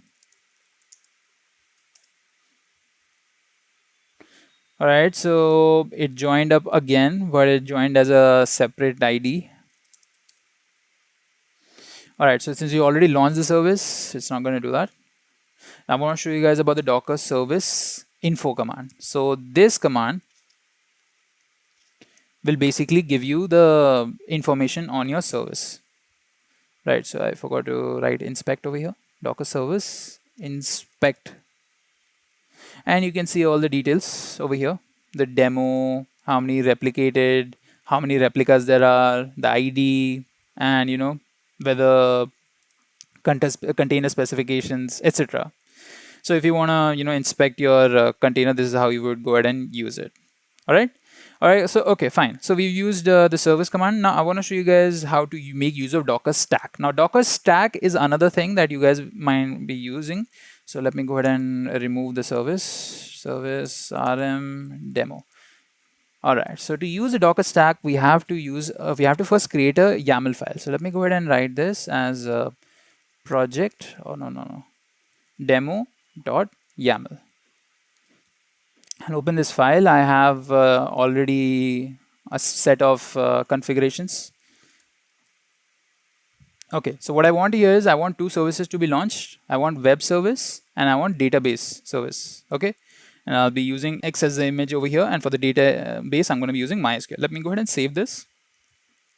So Docker Stack is basically used in those scenarios where you want to launch a whole software together, where you don't want to launch the services one by one. So you write down all of your services. Now, if you have 5 services, you write them down in a .yaml file. And once you do write them down in your .yaml file, you can go ahead and launch those services using Docker Stack on the Docker Swarm. So right now on our nodes, we have 3 nodes. Let's remove this so we don't have any confusion.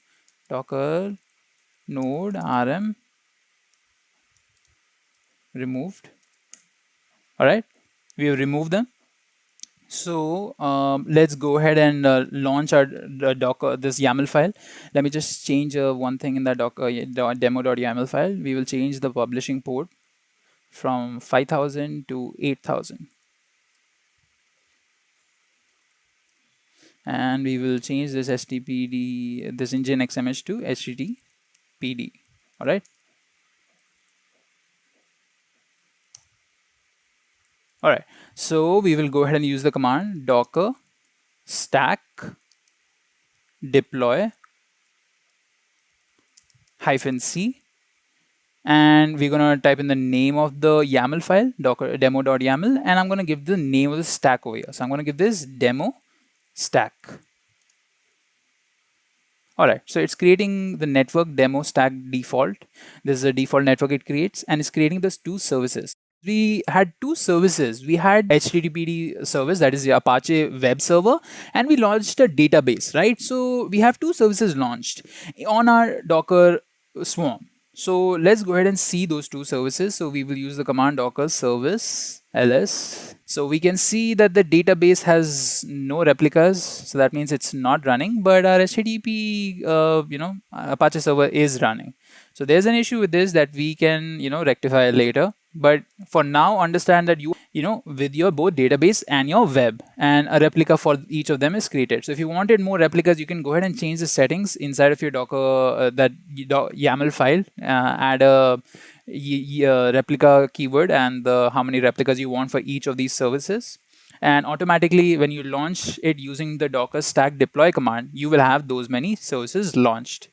Right. So if you wanted to do it separately, right, if you already launched this and if you wanted to scale your service, if I wanted to scale my web service to have like 4 replicas, I want more replicas over here. So I'm going to use a specific command for that. You can use a command called docker service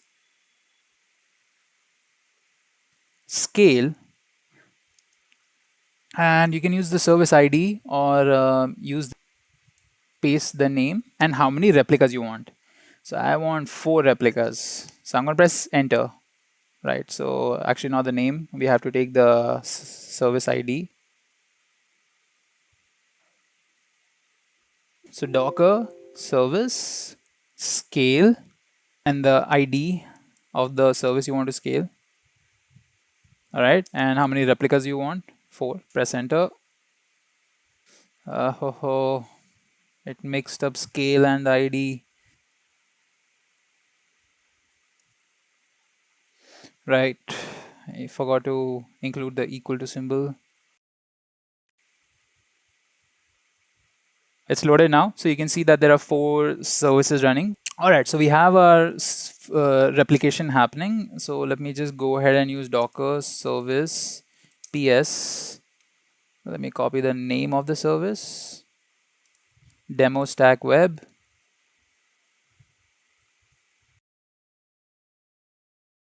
So you can see I used the command docker service ps demo stack, right? So what this did was basically it told me what all the processes or where are the replicas of my demo stack service running. So you can see they are divided across. So I did 4 replicas and it created 3 extra replicas for me. And you can see they are launched on different nodes. So 2 are launched on 188. So this is this node itself, manager node, docker ps. If I do, I have 2 nodes over here.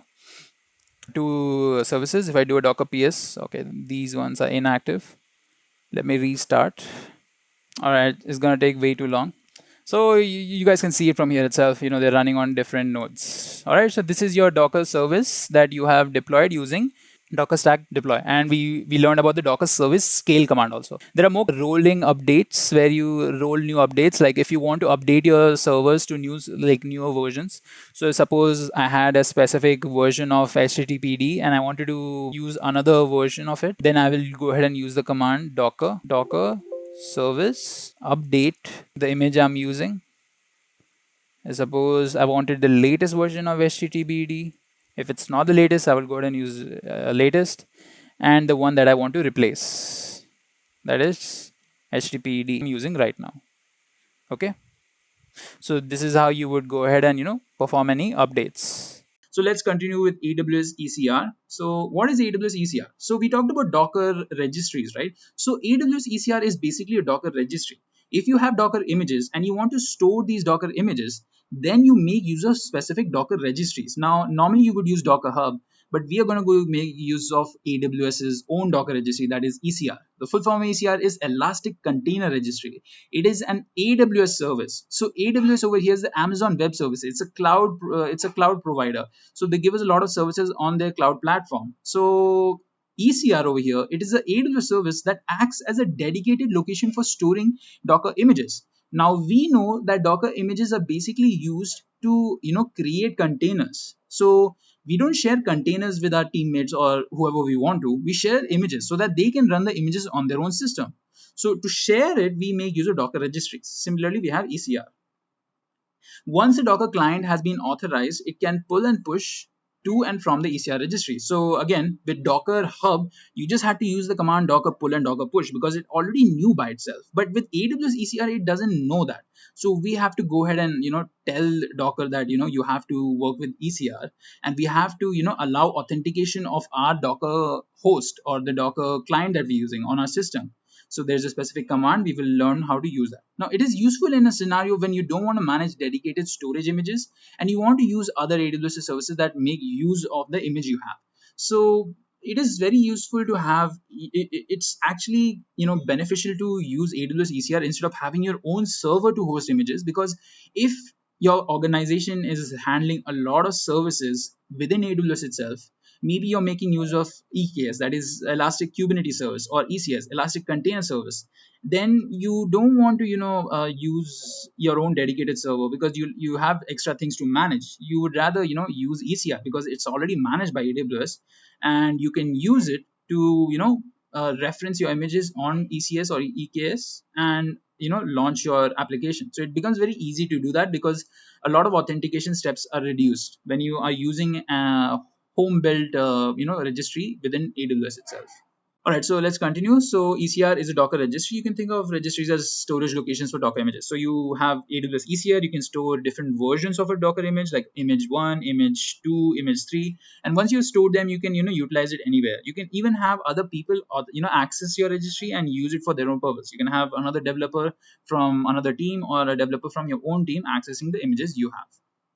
All right, so now let's talk about AWS ECS. So AWS also provides a service called ECS. So ECS's full form is basically Elastic Container Service. Now this Elastic Container Service is an AWS service. So again, just like ECR, it is something that the AWS platform gives us.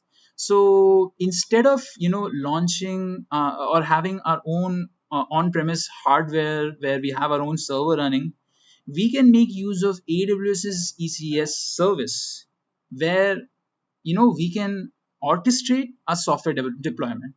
So generally before cloud was a big thing, people used to have their own on-premise hardware where they launched servers and they made it accessible through the internet, and that's where they deployed their software.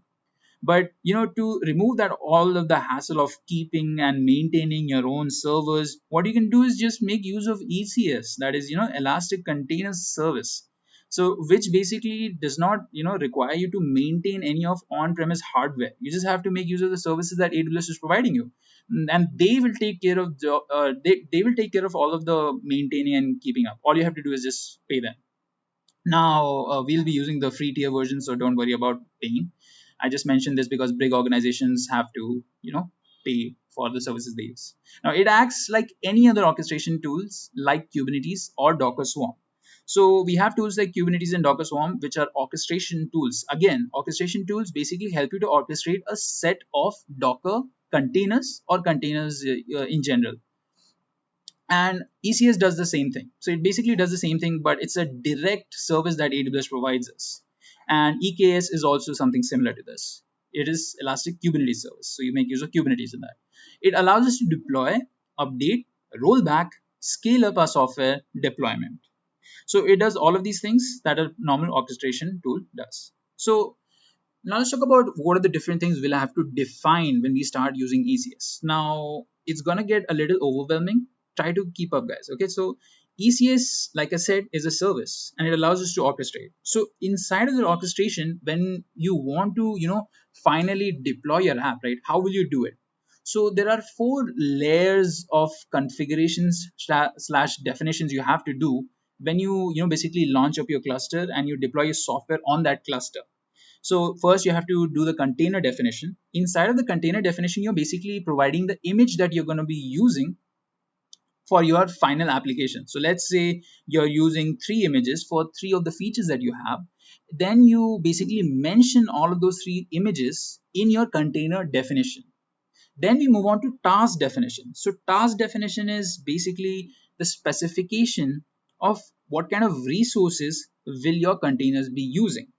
And then we have service definition that basically tell us how many replicas or how many instances of a specific container we want. And then finally we have cluster definition that is basically forming the infrastructure, that is the platform or the stage on which we will launch our software.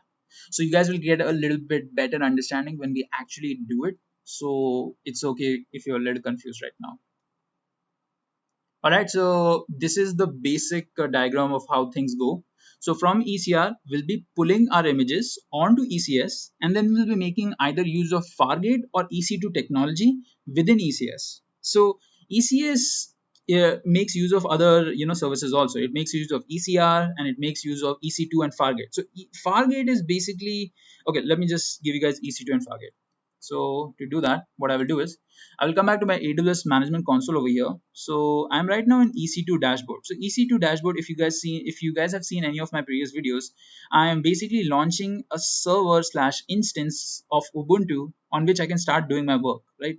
So it's like a virtual machine that you're launching using the virtual cloud. This is the cloud platform that we have over here. So EC2 is that. EC2 basically allows us to launch virtual instances that we can make use of. Now, even during deployment, Amazon EC2 instances are used. That's why their EC2 is over here. So you can choose between EC2 and Fargate. Now the difference over here is that Fargate is completely managed by Amazon, whereas EC2 has some configurations of the infrastructure that we can manage. So you don't have to manage any hardware components with EC2, but you can SSH into these instances and configure them in such a way that they benefit your requirements as much as possible. But if you don't want to manage any of those virtual machines themselves, you just want your software to be deployed, then you go ahead and make use of Fargate, because in Fargate you don't have to worry about what kind of configurations are there in the EC2 instances. You just worry about what kind of software you're going to be launching, and there is a little bit of slight difference that I'll talk about when we are actually doing it. And once you put your software on the cluster, then you go ahead and configure a load balancer, because you might have multiple replicas of a certain feature, and if to connect them all together, you need to make use of a load balancer. Okay, so this is the basic diagram of what we will be doing today also. So first we'll go ahead and create a Docker image, we'll upload it to ECR, then we'll use ECS, we'll use either Fargate or EC2, and then you'll use a load balancer, and then we'll access the website. So let me quickly go ahead and start up our instance over here. So I'm going to launch instance. I'm going to be using Ubuntu over here. So I'm doing this because what we want to do first is we want to go ahead and create our image that we want to upload onto ECR. So for that, I will open Ubuntu over here. Now, if you already have an image with you, then you don't necessarily have to do this, but just follow these steps. So go ahead and launch an Ubuntu instance. Now, if you want a detailed guide on to how to launch an Ubuntu instance, watch one of my previous videos where I do explain all of this. Docker image creator. Okay, so I've created this. Now let me just open up. We'll wait for this instance to load up. All right, so let me launch this instance up. Copy the IP address.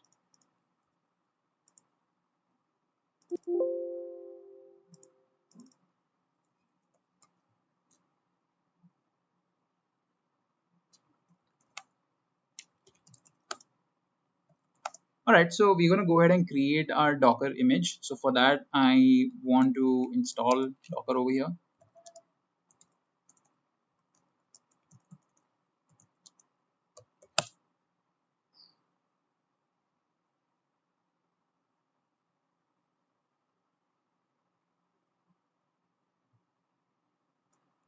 All right, so we have Docker installed.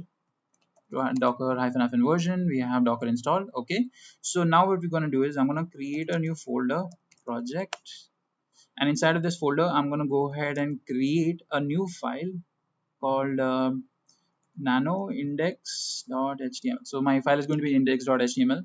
So we're just going to use some random code over here, the HTML code.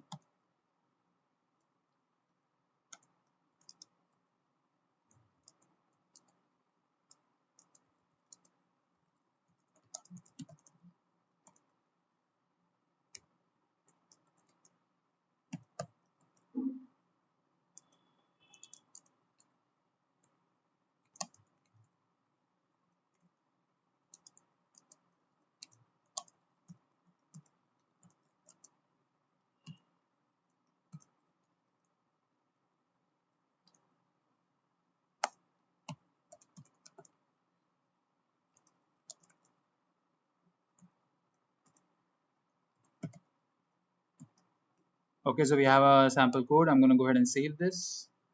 All right, so now we will go ahead and create our Docker file. So when we want to create an image, we make use of a Docker file. So what I'm going to do is I'm going to copy. So actually, I'm going to use a base image, Nginx Alpine.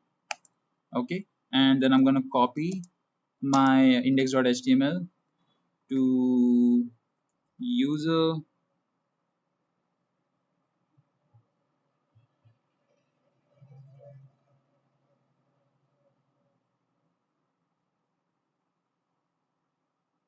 share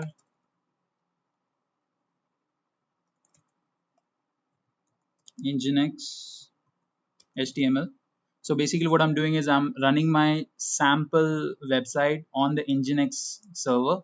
So if you want to do it, then you have to do this. You have to paste your .html file in this particular location. So that's what I'm doing. I'm using this as the base image and I'm copying my file to this location. So I'm going to go ahead and save this Docker file. And my next step is going to be building this file. So docker build -t. I'm going to give it the appropriate name. I want it to be version 1. Dot. So it will start building my Docker file over here. All right. So if I do a Docker images, I should see two images.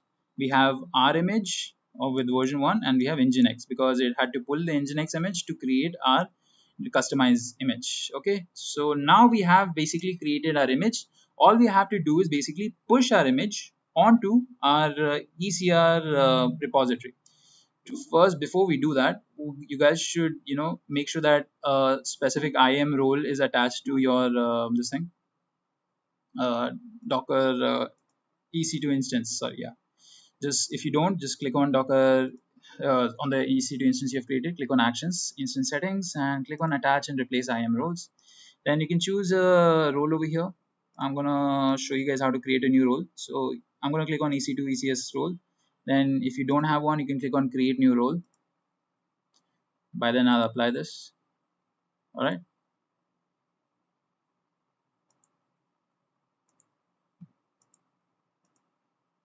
So IAM role is basically, what kind of user gets what kind of access. So we want to make sure that, our ECR can access this properly. Okay, this is taking way too long. All right, so here, yeah, you can go ahead and click on create a role and choose AWS service EC2 Lambda. You can click on EC2, click on next permissions, and make sure that you have ECR access over here. Just type in ECS access, ECS full access, and EC2 full access. All right, so once you're done, just click on next tag, configure all of the other things, and then create the role. Okay, so now that we've done that, click on services, and here we're gonna start the main part of our whole thing. That is, type in ECR in services, and you'll find Elastic Container Registry. Click on this.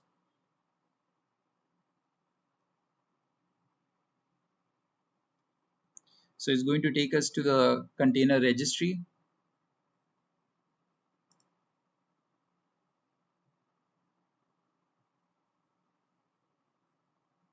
Right. So we don't have a container registry. We have to create our container registry first. So let it load. All right. So click on get started for create repository. We'll name this. I'm going to name this Docker repo. And then you can click on create repository and it will create a repository. So creating the repository is one of the simplest parts. You just have to create the repository, give it a name, and just create it. Now over here, you want to, basically select this and click on view push commands. So when you click on view push commands, it will give you basically the steps to basically upload your Docker image onto your AWS ECR. So first is retrieve an authentication token and authenticate your Docker client. So we're going to go ahead and copy this command. So this is what it's going to do.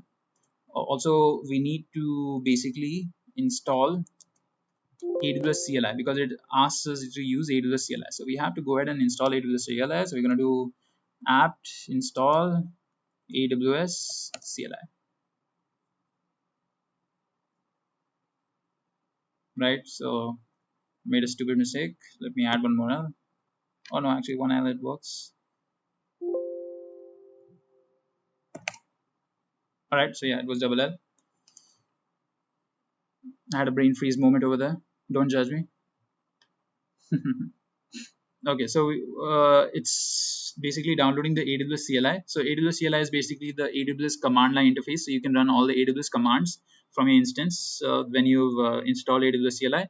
Then we will use this command. So this will basically authenticate our Docker client to AWS. Make sure that you copy the exact command. You can just click over here. And after this is done, we're going to paste the command in and press enter. So it should basically show you login succeeded over here. Now once you get this login succeeded, we can move ahead and basically start pushing our Docker image. Now we already have created a Docker image, so let me just type in Docker images. We'll close this and copy the URI of your repository. Okay, so what we're going to do is we're going to tag this with a different name. So I'm going to use the Docker tag command. We're gonna type in HTML web nginx, we copy the URI and paste the URI. So basically we are renaming it with the URI of our repository. We press enter. Right, so make sure that if you've included if you've included your version 1 as the version, then you have to include that. Okay, so if you do a Docker images again, so I wrote colon version 1 over here because when I created my image, that this is the name I gave it. So you can see tag version 1. Okay, so now we can see our new name of our image. Now what we will do is we will go ahead and push this. So I will type in Docker push and the name of it. Let me press enter. So you guys can see that it's the push request to the repository where it's pushing to this repository. And if we come back over here and if we go inside Docker repo, we should see our image inside of it. We'll wait for it to load. And yes, so we have successfully pushed our Docker image onto ECR. All right, so this is one of the first steps completed. We pushed our image onto ECR. So actually this is the second step. The first step for us was to basically create a Docker image, and the second step was to basically push our Docker image onto AWS ECR. So we had to basically attach IAM role to our EC2 instance, and then we had to authorize it. For that we had to install AWS CLI, etc. Okay, so now we have uploaded our image. Now we can basically go to ECS. Now there are two ways. You can already see that we are actually inside Amazon Container Services. So you can just click on Amazon ECS over here, or you can click on services again and type ECS over here. You'll get Elastic Container Service. You can see that it reads highly secure, reliable, and scalable way to run containers.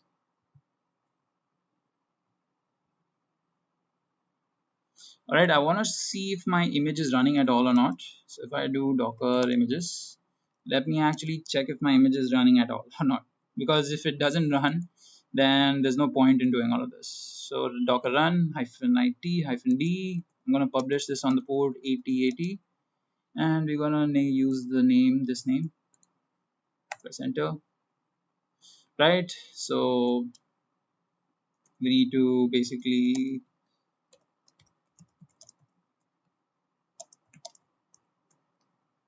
just ignore this command, guys.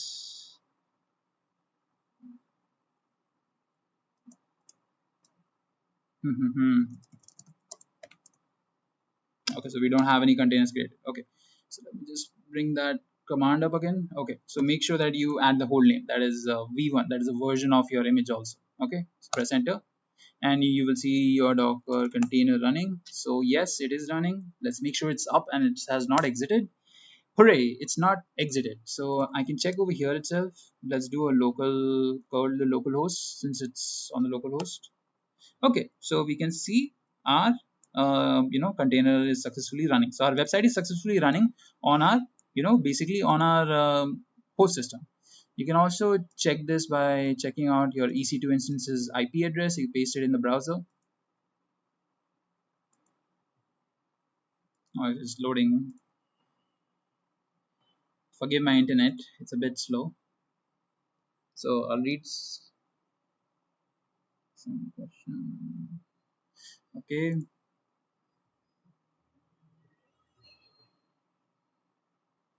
Okay, so over here, you copy the IP address, paste it. You can see that my website has been launched. Okay. All right, so let's go to ECS finally.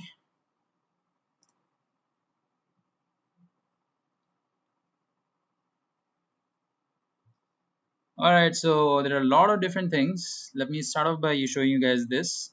So Amazon ECS makes it easy to deploy, manage, scale Docker containers, running application services, and batch processes.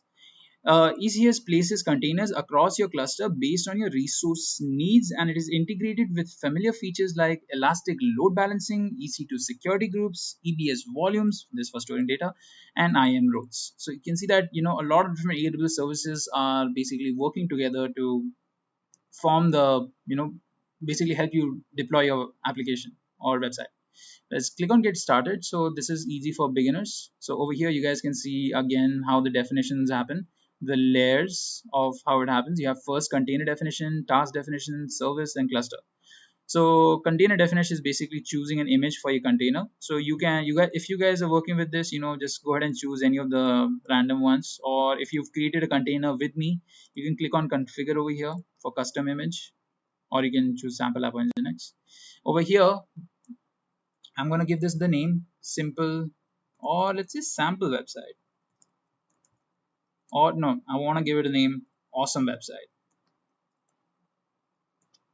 And the image has to be the basically the URI of your image that is on Elastic Container Registry. So for that we just need to copy the URI of the image. Till then we'll give it the memory limits. I'll give it 512 MBs. Port mappings, we're going to give it 80. So over here you guys can see it's written container port and the protocol. It's not given the host port because we are not managing it at all. So by default it's going to be exposed at the default port, that is the IP address itself. We can configure this to be different if you want.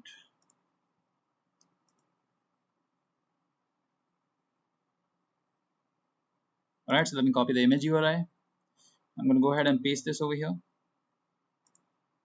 Alright, so these are the main details you want to configure. Now there are more advanced details, we're not going to go through them. So we're just going to go ahead and click on update over here. So we can see our awesome website now as a part of the container definition. Now we get the task definition. Now task definition is blueprint for your application. Describes one or more containers through attributes, and some attributes are configured at task level, but majority attributes are configured per container. So you have details like the network mode you're going to use. Now we are actually working when I clicked on getting started, it made us start with basically Amazon ECS using Fargate and not EC2 because Fargate is a little bit easier to use. That's why we are using it. And this is if you click on getting started, right? If you didn't do it manually, then it gives you the most easiest UI to help you out.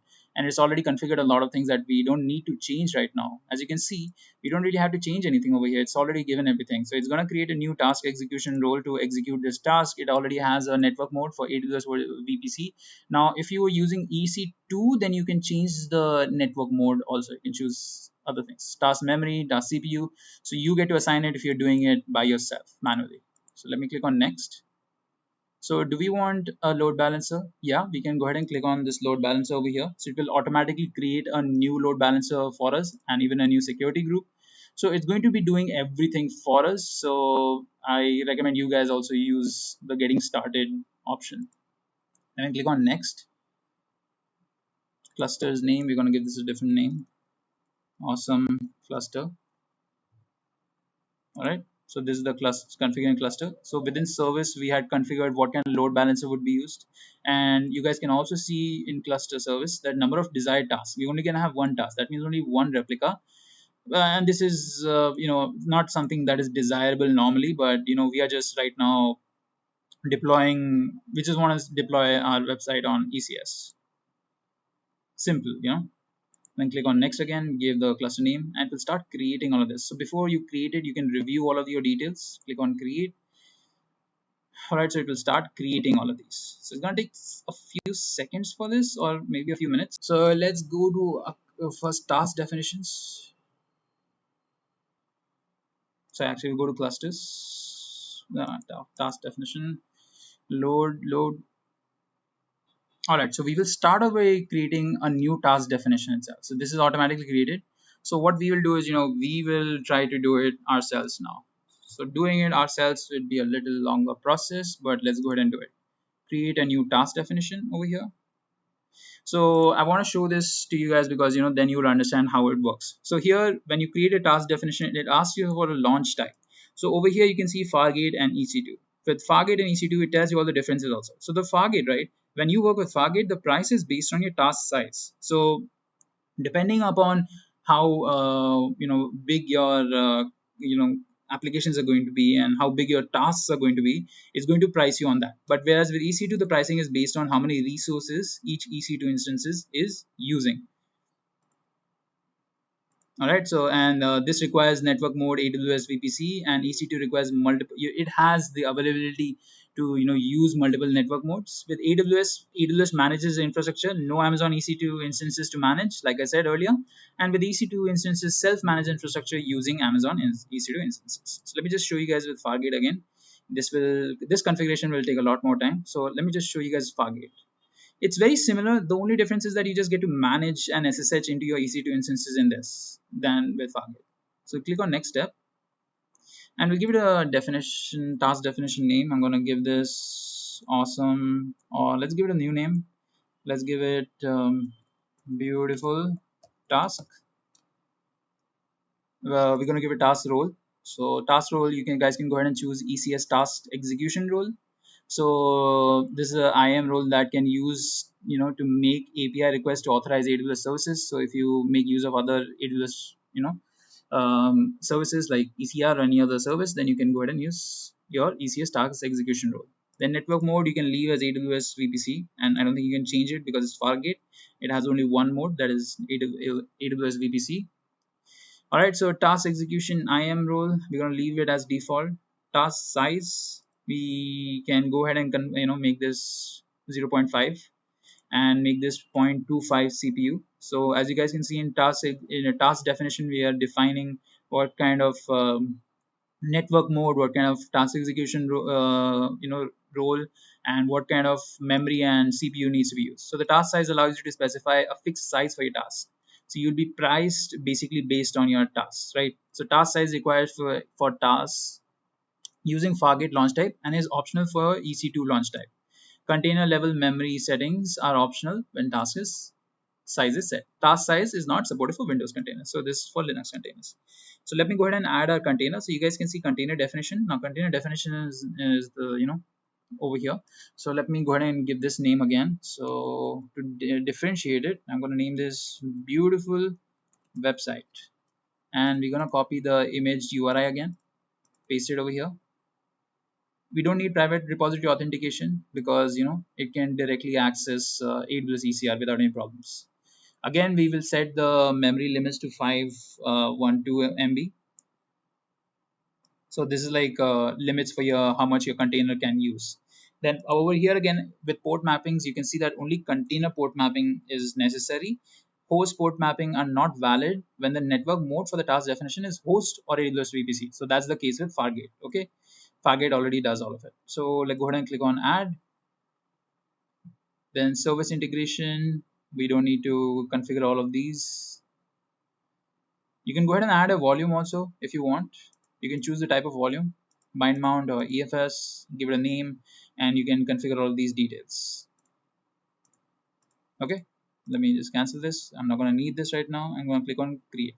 Also guys, if you want to configure all of these data in JSON, you can do that. Just click on configure JSON and you can manually change all of these things. If you're a person who's more enthusiastic about doing it manually, then you can go ahead and change all of the details over here. And you can see that all of the details are the same. It's just you're changing the JSON values over here. I'm going to use the GUI itself. Then I'm going to click on create, so it will start executing the new task. Then we can view the task definition, and we have a new task. We can create new revisions for each task for new purposes. If you have new software that requires more space or more things, then you can go ahead and revise it. So and you can go ahead and use a new service for that. Now we have a cluster already over here, but I'm going to go ahead and create a cluster to show you guys how you can do it by yourselves. So over here in cluster templates, you can choose different cluster templates. So you can choose networking only. So here you don't have to worry about the EC2 instances that might be created. This is powered by AWS Fargate again. So we're going to go ahead and click on this. If you're working with EC2, then you need to go ahead and configure EC2 Linux plus networking. So for Windows, it's separate. Click on next step. So cluster name will be beautiful cluster.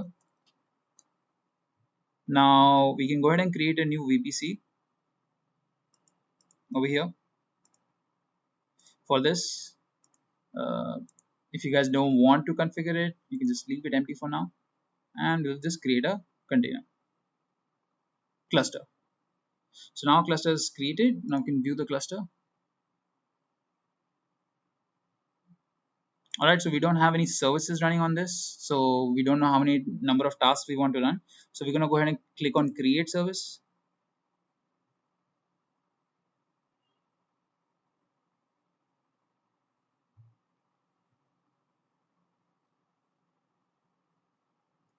So again, I'm going to choose the launch type as Fargate. Task definition is automatically taken as beautiful task. We can change it to first run task, but we'll leave it a beautiful task. It has only one revision. Then the cluster is beautiful cluster. Service name can be beautiful service. Number of tasks, we can now define the number of tasks unlike previously. So I'm going to name here 3 tasks. So we're going to have 3 replicas of our task. That is our container. And if we scroll down, we will leave all of this as it is. Deployment type, we can keep it as rolling update. Click on next step.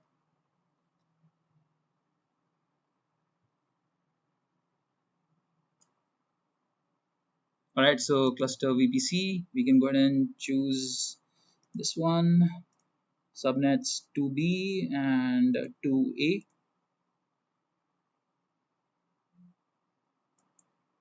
Now, if you want to create a load balancer over here, you can do that. But right now, we're not going to create a load balancer because that is another 30 minutes of process. And this is supposed to be a 1-hour session. I'm sorry, guys. So we're just going to leave it none. And I'll show you guys how to directly access from the instance itself. And we can go ahead and click on next step. And here, so one of you guys asked for auto scaling, right? So this is where you can configure auto scaling. So you can configure your service with auto scaling, where you can have minimum number of tasks. You can set it to maybe 2. So suppose the number of hits that you're getting to your website is reduced a lot. Maybe you can change the number of tasks to 1 so that you don't eat up a lot of resources. And if you start getting a lot of hits and your current infrastructure can't handle it, so you can increase the number of tasks to 10. So over here, automatic task scaling property policies. You have target tracking and step scaling. So there are different types of policies that you can enable. Right now, we're just going to click on do not adjust the services desired count. I only show this because somebody asked for it. So I'm going to click on next step, and you can review your service. Then click on create service. So your service will start getting created, and we'll click on view service.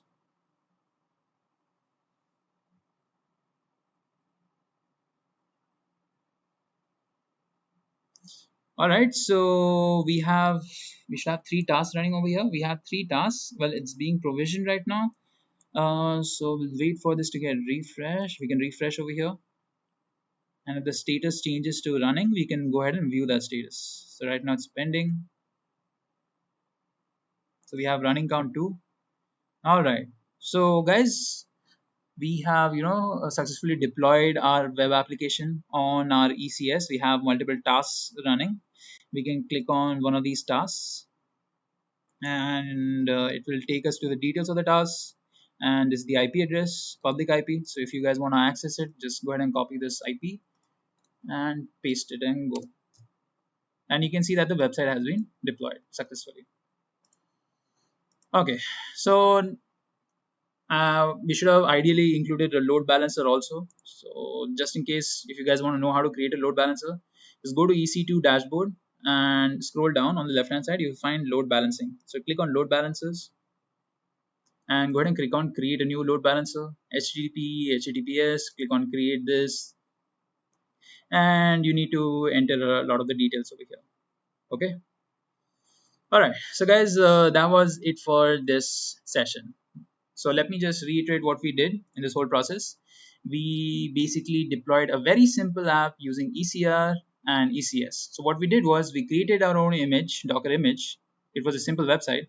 Well, it's an image for launching a simple website. We uploaded that image onto ECR, and then we basically created ECS Fargate service, where we reference a ECR image and launched a image.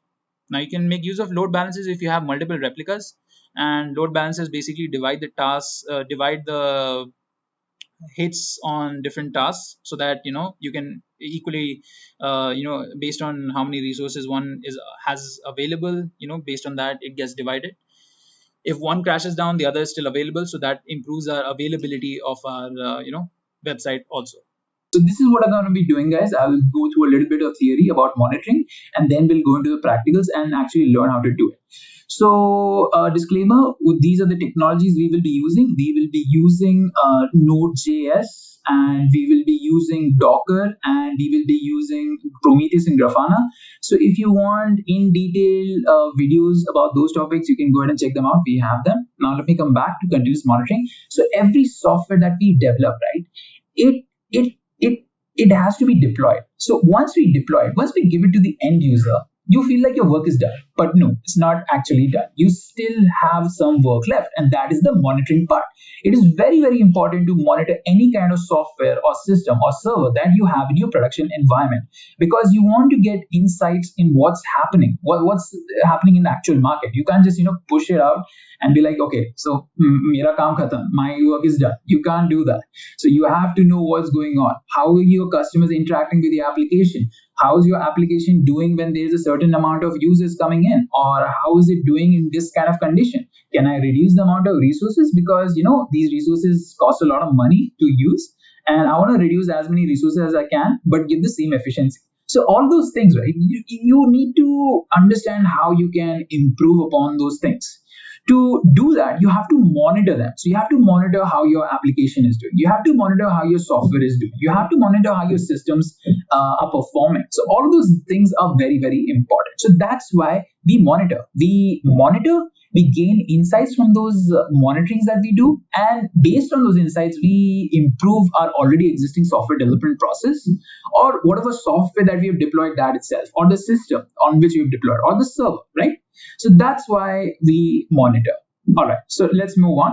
So continuous monitoring is a very important part of software development. It is something we take up as a measure to maintain health of a software and to improve the quality of the software. This is based on the feedback we get from the insights gained from monitoring.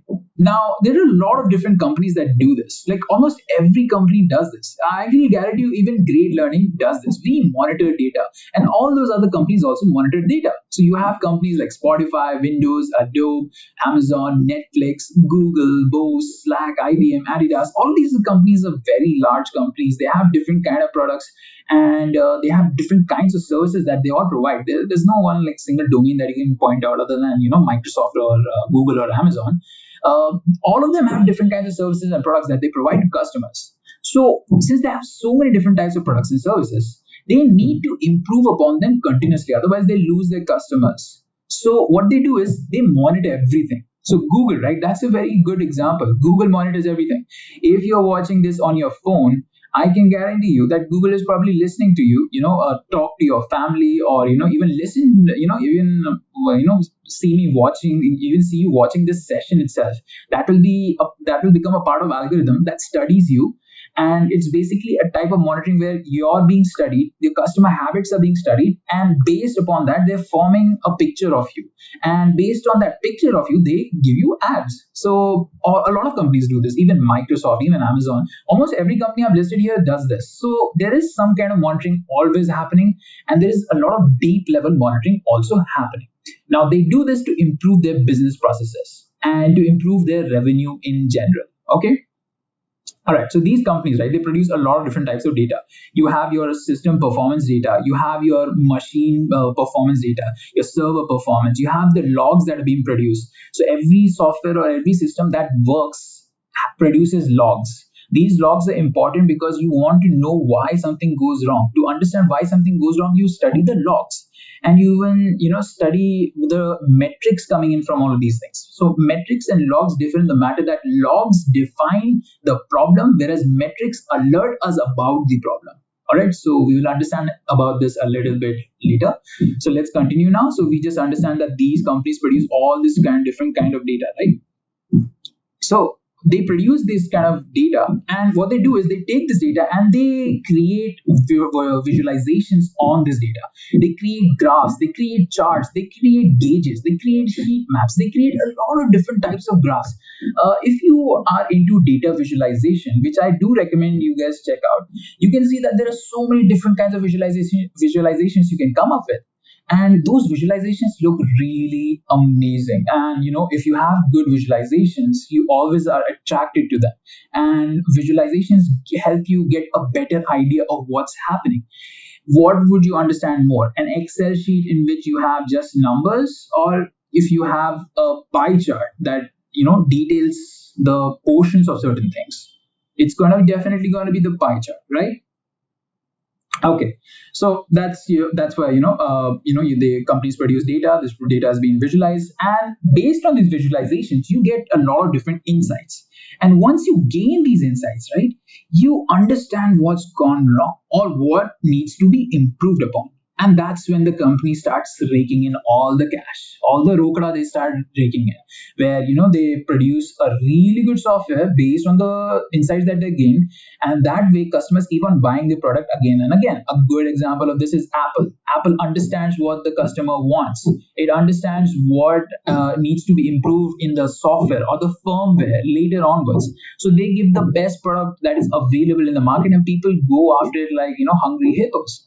So that's why they're able to provide such a good product, and they're able to become the top company in the world that they are. It's $1 trillion worth company. Can you even imagine that?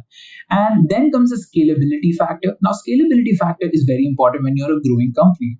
So let's take an example like Swiggy, right? When Swiggy started growing, they must have implemented a lot of different various types of monitoring, where they were able to understand what faults were there of their already existing IT infrastructure. And based on those errors that they identified or those problems that they identified, they improved upon them in the next quarterly cycle or whatever format that they follow. And because of that, they had very less number of issues, at least from our point of view. And they were able to improve the services that they were able to provide to all of us. So you can, imagine the amount of effort it went into just monitoring all of these kind of things. So you can see we get a lot of benefits from monitoring. So there are a lot of different types of monitoring. You have system performance, you have process monitoring, integration, application performance, business monitoring. So system performance is basically how your system is performing. So let's say you have a Windows system or a Windows laptop on your, with you, on your person. So what happens? What do you do when there is a problem? There is one very specific thing that I'm talking about. It's been memed also a lot. There's those 3 keys that everyone presses. Whenever you press those 3 keys, you get a screen, and you check in that screen what's gone wrong, what's eating a lot of memory and all that. So what are those 3 keys, and what am I talking about? What is this thing I'm talking about? Sandeep gave an answer, check the dump. So yeah, you can check the dump, but where do you check the dump? Where do you understand that something's gone wrong? In your Windows system itself. You guys don't need to give me any other operating system's answer.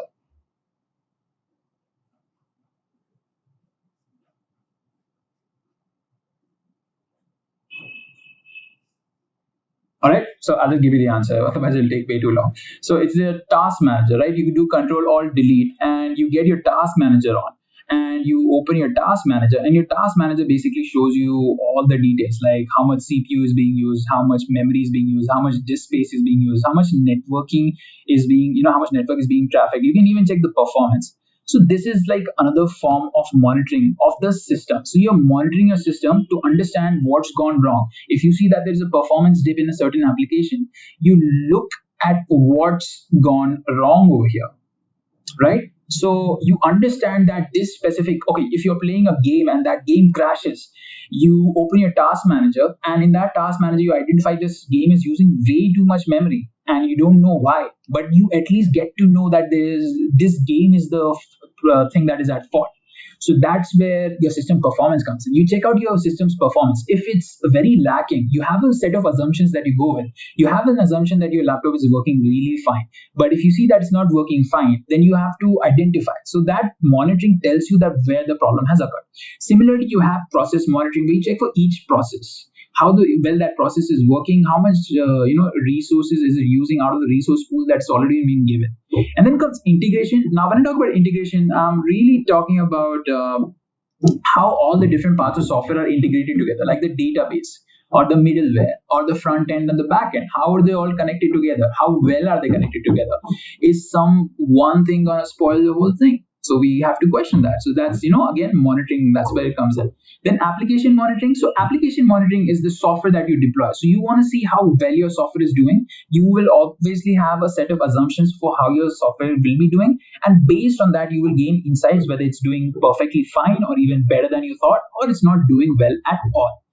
All right. So now let's talk about business monitoring. So I've already talked about business monitoring when I was talking about Amazon and Google and Microsoft taking your information in. It's basically business monitoring. You check out how your business is doing. You identify trends and patterns, and you try to come up with better solutions for problems in future. I'll quickly go through the tools. We have a lot of tools like ELK Stack or Elastic Stack. We have Prometheus, Grafana, Nagios, Amazon CloudWatch, Splunk. We have Google Analytics. We have a lot of different tools. I've just mentioned these tools because I know these tools. I'm not mentioning a lot of different tools, And even with business analytics, you have so many tools. Like I think a good visualization tool that you guys might know about is Tableau. Tableau is used a lot in the industry, but it's not necessarily used for software purpose, but it is used in the business world a lot, right? Okay, so these are the monitoring tools. Going past them. All right, so now we come to the core things of our session today. So Prometheus and Grafana. We will be talking about how you guys can use Prometheus and Grafana to monitor your applications, right? So as I told you guys earlier in the session, we will be working with Docker. So I'll tell you just now itself. So what we will do is we will launch an application in a Docker container, and we will launch these services that help us monitoring also in Docker containers, and we will see how it all works out. All right, so Prometheus, if you guys don't know, it is an open source tool that is primarily used for metrics monitoring and alerting. So it is developed in 2012 to fulfill SoundCloud. So if you guys know about SoundCloud, that open source place where you get those really nice mixes of a lot of different music. My favorite is Jack Strawer, but I'm digressing now. So SoundCloud is one of those hefty web applications, and at that time, in 2012, they felt like the model of the monitoring that they were using wasn't sufficient enough. So what they did was, the collection agent wasn't sufficient enough. So what they did was they came up with Prometheus. Now, Prometheus was really good. It has a multi-dimensional data model. It's such a large word that you can even understand from its complexity that it's a really good tool. And it has impressive scaling, impressive simplicity in the monitoring capabilities. It makes use of a very powerful querying language called PromQL. So if you want to query anything, you can easily query a lot of different data by making use of the PromQL query language. Now, Prometheus is a pull-based metric monitoring system which needs location of the specific endpoints. All right. So I've spoke a lot of words out right now. Let me simplify this. So we have Prometheus and we have Grafana, right? So Prometheus is our collection tool. It is not used for visualizations. Visualizations as in dashboards and charts. Prometheus only collects data. So it's a two-man job. Prometheus collects all of the data and Grafana displays all of the data, right? So how does Prometheus collect all of this data? So let's look at that. So we'll look at Prometheus's architecture. Okay, let me just finish off the features. Multi-dimensional data model, PromQL, service discovery, a time series connection via pull model, and no reliance on distributed storage. All right, so that's fast. Okay, so coming back to the architecture, so we have Prometheus. Now Prometheus, basically first, it makes use of the service discovery feature that it has. So service discovery basically allows Prometheus to identify the targets. Now these targets can be the web application itself, the system from where you're collecting the data. Like your Windows system itself could be the target, or your own system could be target, or your application can be the target. And the service discovery will help it to identify that. Then it basically starts pulling the metrics from the scrape targets. So from these targets, it will start pulling all of the data once it's identified it. And if it can't pull directly, what it will do is it will make use of third-party exporters. So sometimes what happens is that your application won't automatically expose its data, because the data is very sensitive thing, right? So you won't just expose it like that. So you have some kind of exporters. These third-party exporters basically open up the data so that Prometheus can start collecting them. So yeah, I hope you guys understand what this is. So Prometheus pulls the data from the targets. These can be application. If it can't pull it, then it will ask help from exporter. Exporter will open the targets, and Prometheus will start pulling. Once it's pulled all the data, it will store that data in local storage. In local storage, it will be stored in its own DB, so it will be stored over there. And once the data has been stored, we can start visualizing the data with the help of PromQL and Grafana. So in Grafana, you can select Prometheus as a source, and you can make use of PromQL to create your specific visuals and your charts. All right, so this is basics of how we're going to be collecting data. Now, there's one more thing. It's not that important, but I still need to tell you guys about it. It's called the alert manager. So you can configure your Prometheus to have certain alerts. So let's say that, a number of errors have increased above 100. So now you want an alert that alerts you when the number of errors goes above 100. So for that you make use of alert manager, where Prometheus pushes the alerts to the alert manager, and alert manager basically sends it to your PagerDuty, Slack, or email notification, whatever you're using for alerting you. Now let's quickly go through Grafana also, then we can start the practical. So Grafana is an open source monitoring solution that allows us to monitor real-time data collected using collection agents like Prometheus, using beautiful visualizations that give in-depth insights. All right. How many of you are dark mode fans? Because Grafana is all about dark mode fans. Grafana is for real-time monitoring. Like, it will take the logs in your system. So it's kind of like the task manager, where it takes in the logs of your system or your application, and it creates visualizations. And it doesn't create, you create them, but it visualizes that data. All right. So it's kind of like Tableau in the fact that it helps you to check things, like visualize things, but it isn't exactly for monitoring purposes. All right. Okay, so now that we're done with it, Grafana features you guys can look at: visualize, dynamic dashboards. You have real-time dashboards with it. You explore metrics and logs. So so one more thing, guys, I have to give you a disclaimer about. Prometheus is used for collecting metrics. It's not for logs. For logs, you have something else. You can use Loki to collect logs if you want. And I see an answer in the chat. We have a dark mode fan, Sandeep. High five. Me too. I also love dark mode. It's really good for the eyes in the night. And if you're working really late, it's really nice. Can we monitor any of the websites, or only the things that we deploy? Any websites? No, you can't deploy any website. I think you would need permission from them, or you need specific scrape, or you need to make use of the API that they provide you to get the data. And I don't think you can take in all the data that these websites have. So whatever we deploy, we will be monitoring that. So I hope that is a little bit more clear. All right. So Prometheus metrics, and for logs we'll use something else, but not in this session. Then alerting, again, another feature, and mixed data sources. So a good thing about Grafana is that it's very flexible. You can use Grafana with a lot of different things, like not just Prometheus. You can use it with Loki, Elasticsearch, and all the other data sources that are there that I can't think of. All right. Now let's start monitoring with Prometheus and Grafana that you guys have been waiting for. All right. So let me quickly go ahead and open up my console. So let me quickly launch these instances. So guys, I won't be going into detail over here. How to launch these instances. I'll give you guys a brief. So what I'm doing here is AWS console. If you guys know about it, it's a cloud provider. I'm going to be launching 3 virtual machines, because in these 3 virtual machines, I'll be launching my services. So first, what I will do is I will launch my website. So I'll launch my online website, and then I will launch the Prometheus and Grafana service. So there are a lot of other services involved with it. I'll explain to you guys what it does after I do the thing. So first, what we're going to do is we're going to launch Ubuntu servers. So let me go ahead and get the free tier. So there's a free tier. If you guys don't want to pay, just configure that. A number of instances I'm going to change to 3. So I'm going to launch 3 VMs. The rest of the things I'm going to leave default. Security group.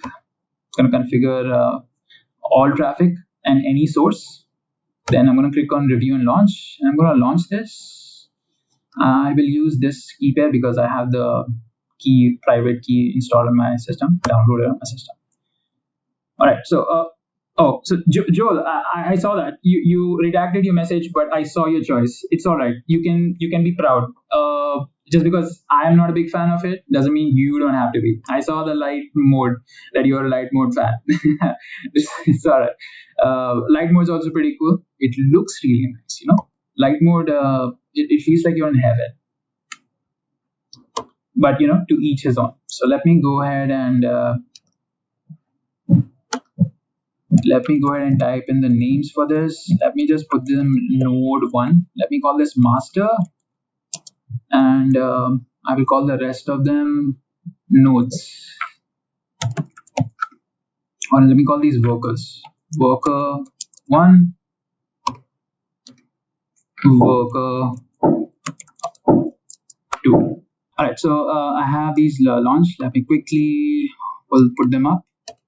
So for those who know, for those of you guys who already know about Docker and EC2, who've been following my sessions for some time, you guys know the drill. We're going to be launching these VMs, and we're going to be basically running Docker on all 3 of them, and we'll be running Docker Swarm. Okay. If you guys don't know what Docker Swarm is, it's all right. You don't have to go into details. It's basically it's a manager that helps us to manage all the containers that we'll be launching.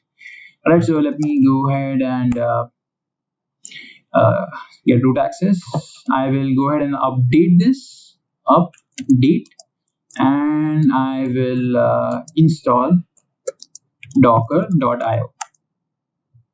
All right, so while this is happening, let me complete for the others also. So we'll leave the color the same for this, but we'll change the colors for bunkers 1 and 2, so we know the differences.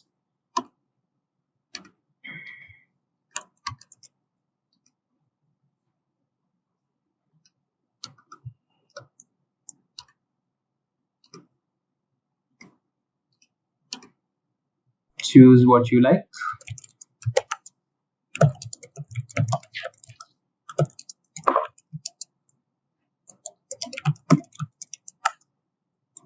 Alright, so install Docker on that. Now just work with 2.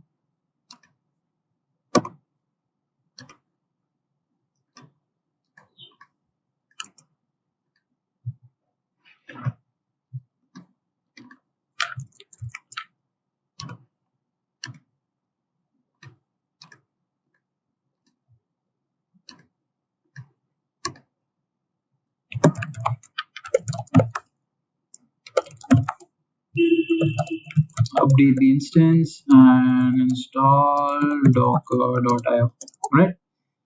Okay, so we have Docker installed on 2 of them. This is still installing. We'll come back over here. All right, so Docker. So guys, if you don't know what Docker is, I'll give you a small definition. Docker is a tool that helps us to create containers, and containers are like very lightweight virtual machines. You will be launching servers and Ubuntu or any operating system inside of it. So that's what we're going to do. Instead of launching any operating system, we'll be launching our application within a container, and we'll be launching our monitoring service also within containers. Why? Because it's much more easy to set up, and you just have like very fast. You can deploy it, or if you want, you can take it down very fast. So Docker is very helpful in that matter. Especially if you have a very big stack, like if you're using a lot of different technologies, right? It's really nice if you have Docker. You just type in one command and it will put up the whole service up. And if you just type in one command, it will put the whole service down. So it's really cool that way. All right, so I have installed Docker on all of them. Now, to connect all of these, what I'm going to do is I can't just randomly connect them. I need to use Docker Swarm service. So I'm going to go ahead and initialize a swarm. If you guys know the English definition of swarm, like a bee swarm, right? So a bee swarm has a lot of different bees. So in a Docker swarm, you have a lot of different Docker containers. Right now, you'll have a lot of different Docker nodes. So you type in Docker swarm init, and you copy in the Docker join token command, and you paste it on these workers. So my workers will join, and I have a lot of workers. So I'm like the queen, and these guys are the worker bees. All right, so that's really cool. Now what we will do is, let me just go ahead and verify that my nodes are here. Yep, my nodes are ready and active. So these are basically all the other servers. All right, so now what we will do is we are going to go to my GitHub repository. So let me go ahead and open it up. So it's GitHub and slash Remy slash code. So this is my repo. And what we're going to do is we're going to open two services over here. So I'll show you guys these services. Now, again, a disclaimer, guys. So these services, right? So I forked them from some other. So I forked them from some other people's repositories. So made some changes and just using them. So for the purpose of educational purposes. So you guys can go ahead and give these guys some love. Just give them stars or say hi to them and be like, you are really awesome. I'll do the same thing. So what we're going to do is, so using this repo, I'm going to go ahead and copy the website, the online website, and I'm going to use Git to clone this project over here. So you can see that it's cloning the Express cart over here. So if I do an ls, I can see the Express cart. Now what I will do is I will go ahead and get my monitoring service. So over here in monitoring service, I'll tell you guys what all we are using over here. Sudo git clone and enter. All right, so we have both our services over here. Pretty cool, huh? Okay, so we have Express. Let me go inside Express. Okay, it's not pretty cool right now. And we will go ahead and launch our application. So over here, we're going to be making use of Docker Compose.yaml. This is a Node.js application. Basically, it's making use of Node.js, and we'll be launching it accordingly. So right now, I'm going to take the Docker Compose.yaml file and I'm going to put it up. So let me do that. Docker Compose up -- build. So this will build up my service, right? So we have to install Docker Compose also. All right, so here we have Docker Compose. Let me just copy this command. So we are installing Docker Compose. Now Docker Compose is a service that allows us to launch multiple containers at the same time. Docker Swarm basically helps us to manage it, and Docker Compose helps us to launch it, right? All right, so let me see Docker Compose installed. Now we're going to go ahead and type in that command again, Docker Compose up build. So as you guys can see, this will start building my application. It'll download the image for MongoDB. So using MongoDB as its back this thing database, and it's using the image or Alpine image. So this is loading up. What should we do till this happens? So let me go ahead and explain the services that we have. All right, so inside of our monitoring services, right? So in our monitoring services, we have a few things. We have Docker D Exporter, Grafana, and Prometheus. Now I've already told you guys about Prometheus and Grafana. So it's kind of cheating if I told you about, I didn't tell you about Caddy, Alert Manager, Docker D Exporter, Node Exporter, and all of these kind of things. Don't worry, I'll go through them one by one. It's just, you don't really need to go into detail about these kind of things. I'll just tell you their functions. And I've told you already a little bit about them. All right, so we'll wait for this to happen. Oh, you know what? While this is happening, what we can do is we can duplicate this session. And while we duplicate this session, let me open just 1 second, guys, while this loads.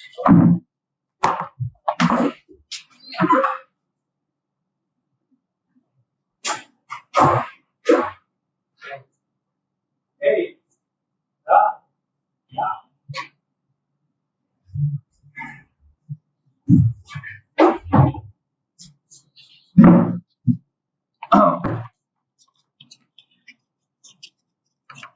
Oh, so we have a question in the chat.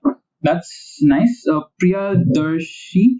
So you are, okay, thank you so much. Yes, I am a little bit awesome. Can you please tell the flow of Docker and Devops? So, okay, that's a hectic topic, but I'll give you a brief right now. In Devops, you basically try to automate the whole process and you try to make it as efficient as possible.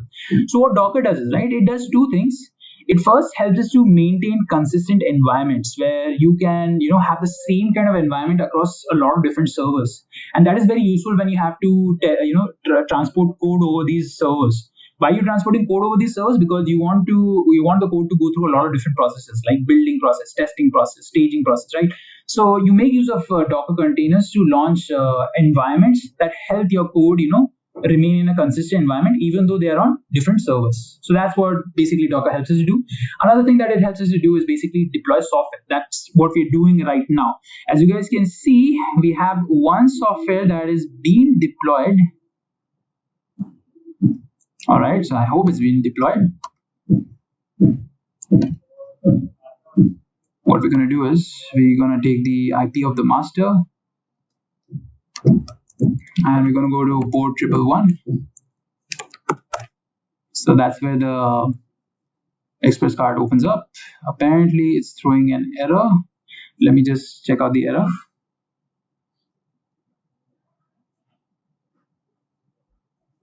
All right, so let's just try this again. So you can see that with one command I've shut down the whole service, and with one command I can build it back up. So this time it successfully launched. Hooray. Yes. So it must have been one-time issue.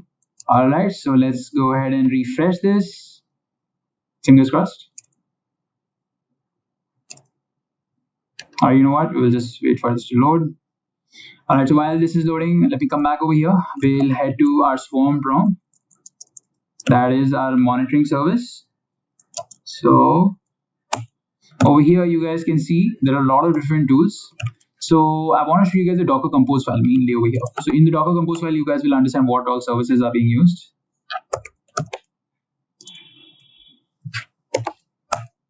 All right, so let me show you.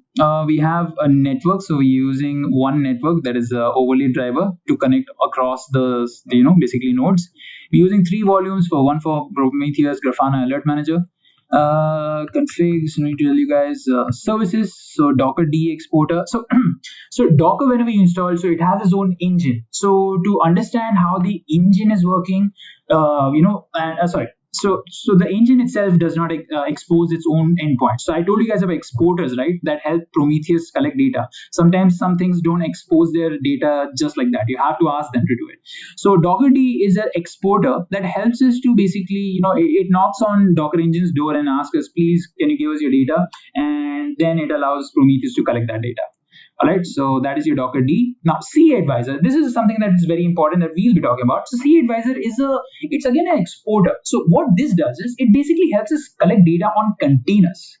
So we'll be collecting data on containers. So when I say monitoring in the online website over here, I want to see how it's doing performance-wise and metric-wise. So that's why we're using CA Advisor. CA Advisor basically exposes this thing.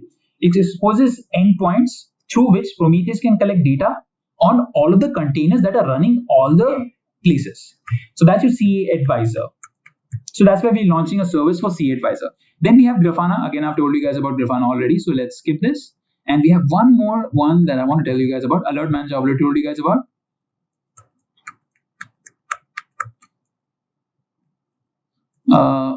ANSI is basically used for, it's used for giving authorization for certain things. You'll see. Then we have Node Exporter. So Node Exporter is the second important thing I want to talk about. So Node Exporter, as the name suggests, is an exporter for nodes. All these 3 things over here are nodes. This is not 4. I just duplicated this over here. So these 3 things are nodes. I want to collect data on the nodes themselves. How is the system itself doing? I just don't want to see the containers. I want to see the system on which these containers are, and I want to see the metrics for that. So this is what the node exporter does. It exposes the endpoints for all of these nodes. All right, so these are all the main important things. I just want to show you guys. So again, guys, we have Prometheus collecting the data, but it can't collect data from everyone without permission and without having the endpoints exposed. So we have things like Node Exporter, and we have C Advisor that expose the nodes and the containers for Prometheus, so Prometheus can start collecting the data. All right, so this is giving us an error.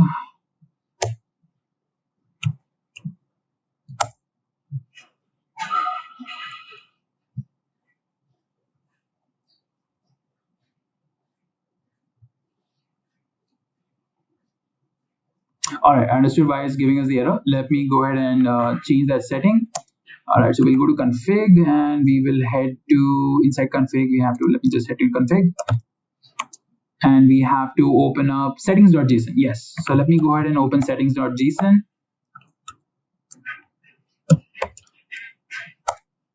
All right, so we just have to come down. Yeah, so the database connection is the one that's giving us a problem over here. So let me go ahead and remove this, and we will replace it with a suitable connection address.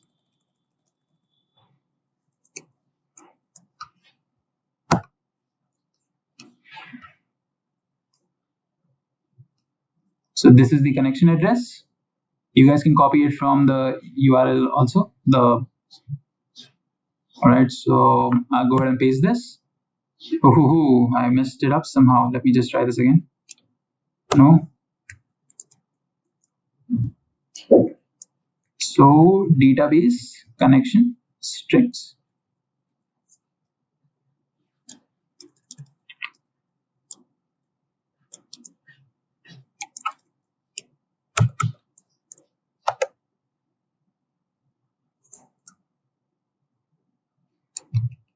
All right, so it pasted one extra thing. Let me just go ahead and remove that.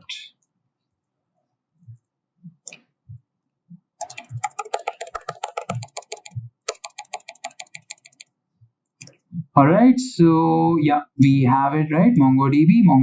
All right, let me go ahead and save this, and we will build this again. All right, so now I will build this again. This time we should not get any issues. Okay, so it will start. Guys, keep your fingers crossed. You know, the more number of fingers crossed, the better chances it has of running. Yeah, we can ignore these warnings and all. So while this is happening, now the reason I'm not starting this service is because, you know, I don't want to overload the system with a lot of different processes happening at the same time. We're already using the free tier, and we don't want to overload it, because if we overload it, it will stop working. So, okay. Any other questions you guys might have that you want to ask, even Docker related? Now that I have time to answer it, try to answer those. If you have, please go ahead and ask them.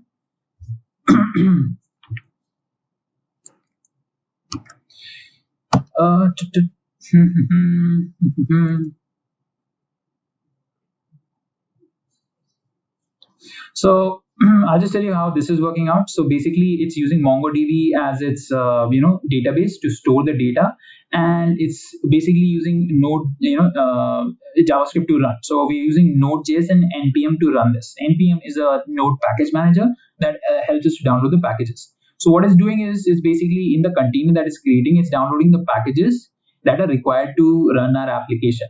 Now, why, you might ask, why doesn't it already have those packages? Why does it have to install and take so much time?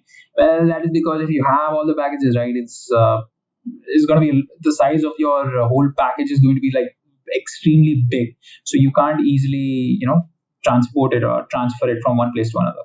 And hooray, our cloth shop is working. So this online, okay, so no products found. So let me quickly correct that.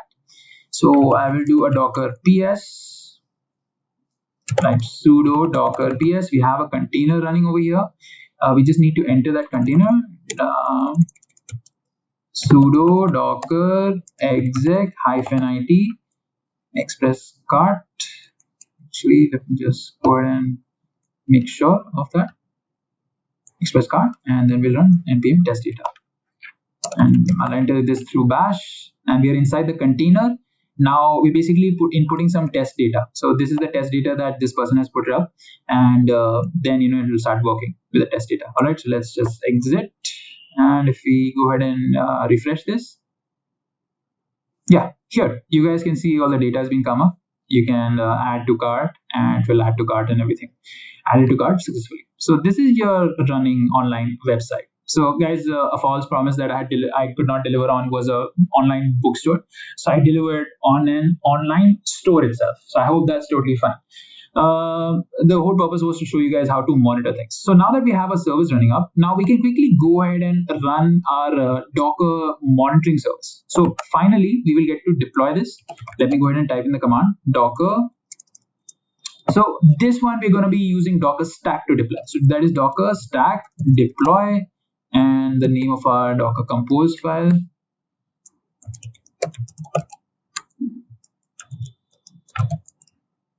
All right, and we're going to name the stack.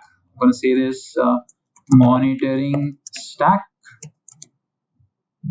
docker stack deploy. I'm using the right command, right?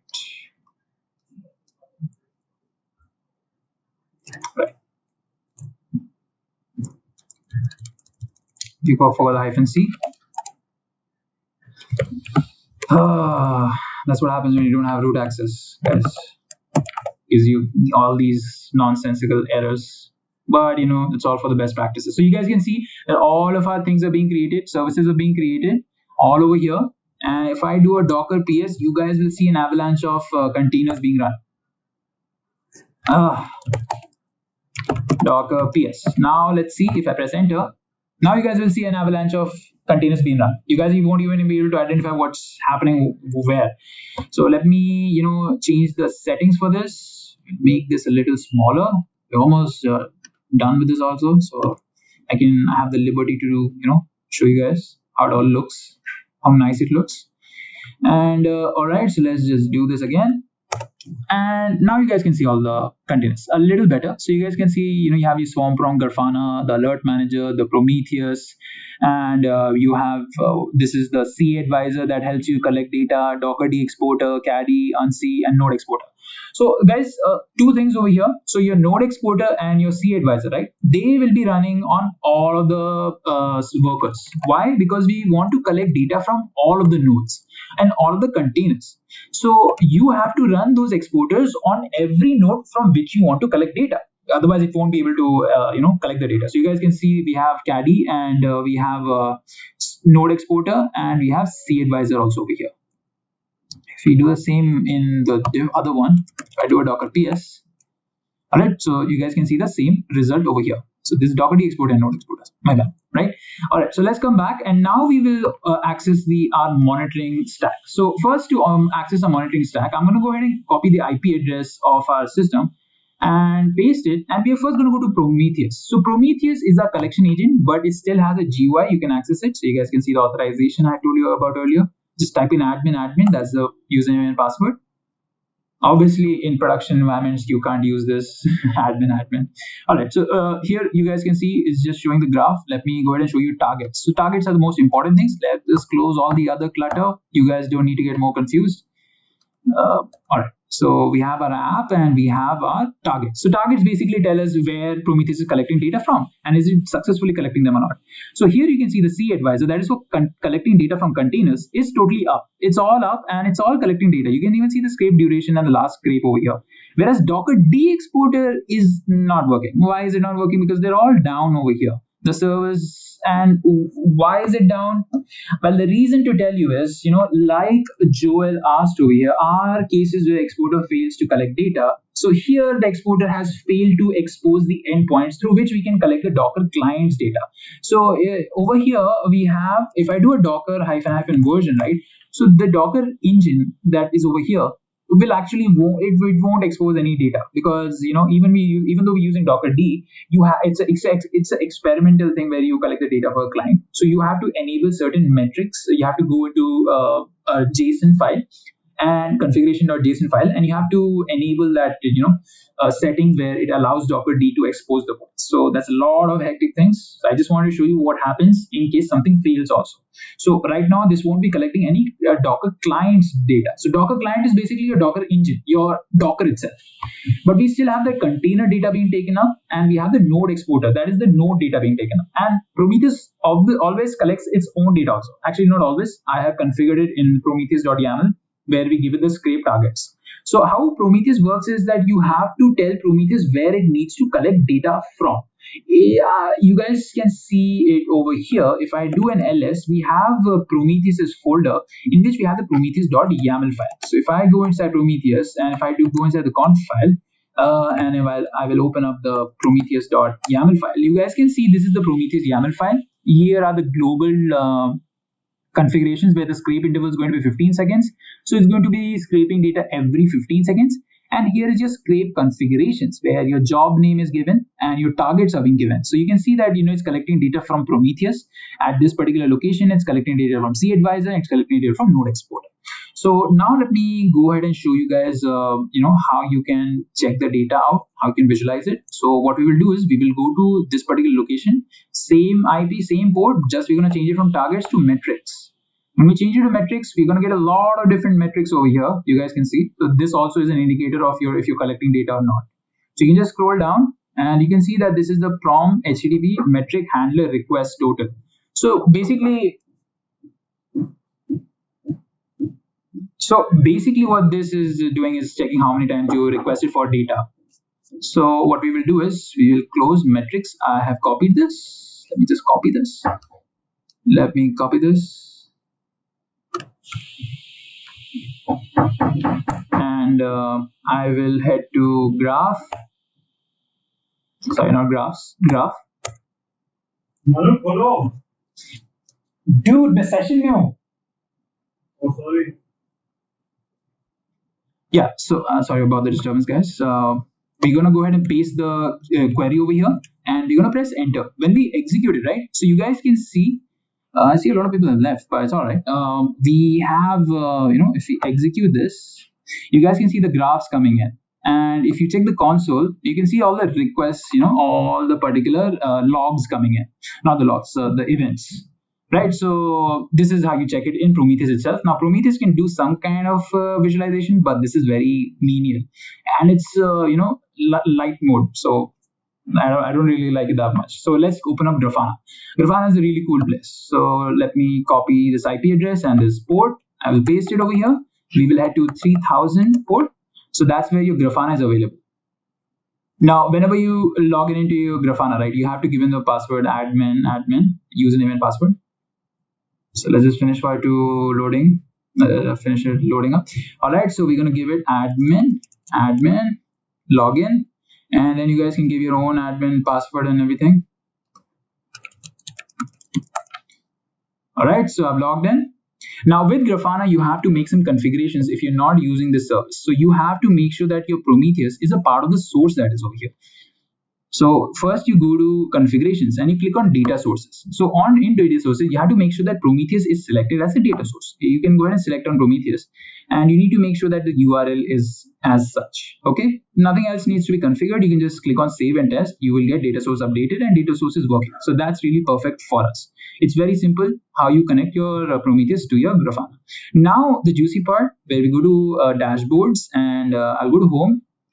And within home, that we can see that there's a whole process where you install Grafana, get your data source, get your dashboard. But the thing is, we already have dashboards, is because this service that we are using provides us with a lot of different dashboards. So we already configured the JSON formats for our dashboards, and we've already imported them.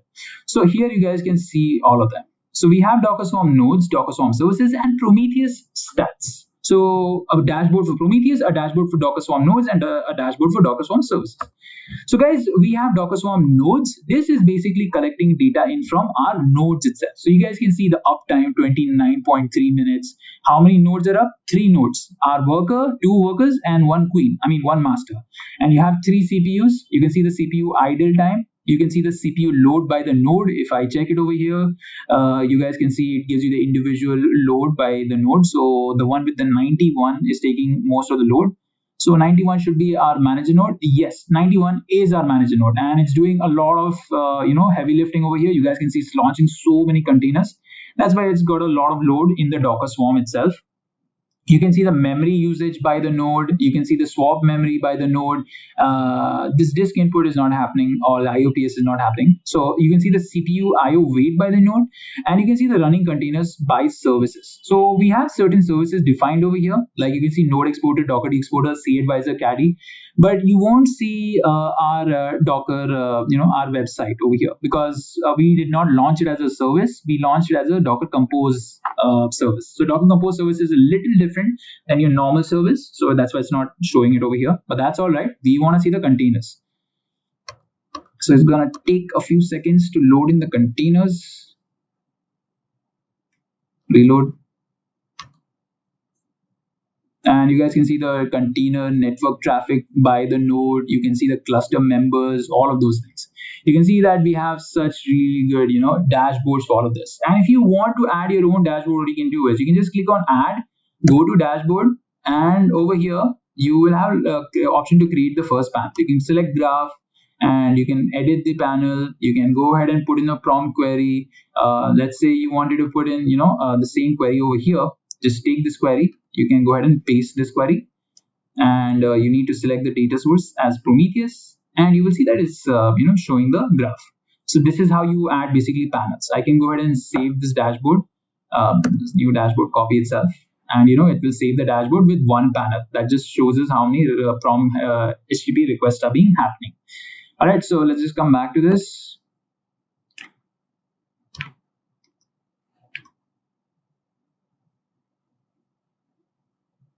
Guys, apologies for the slow internet.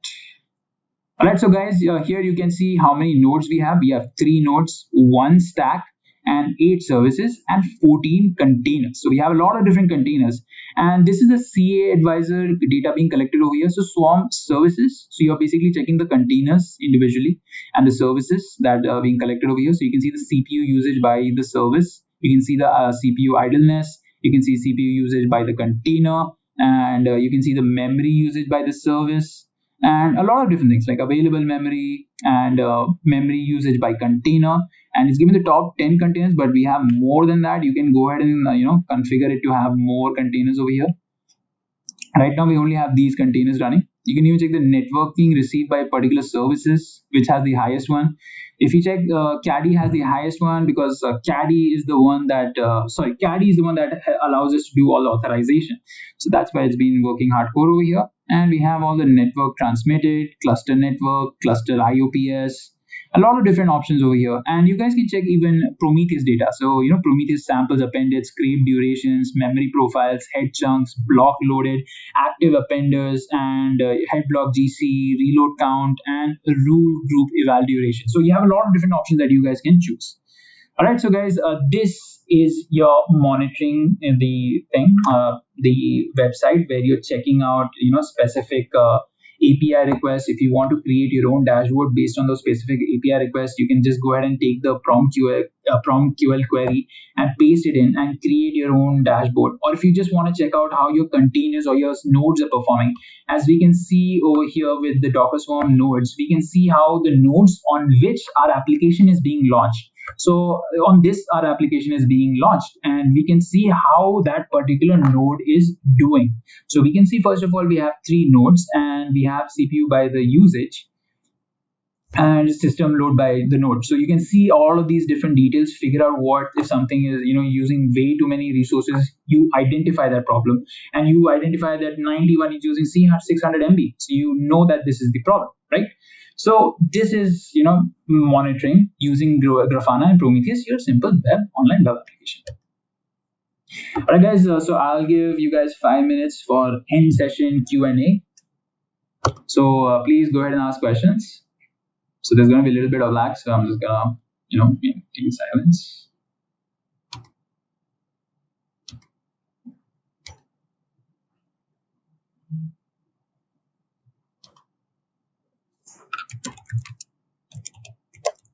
If you guys wanted to see all your services, you can use the command docker service ls. Okay. No more questions. I was reading the older question again. So any questions? Feel free to put them in the chat. I'll try to answer them.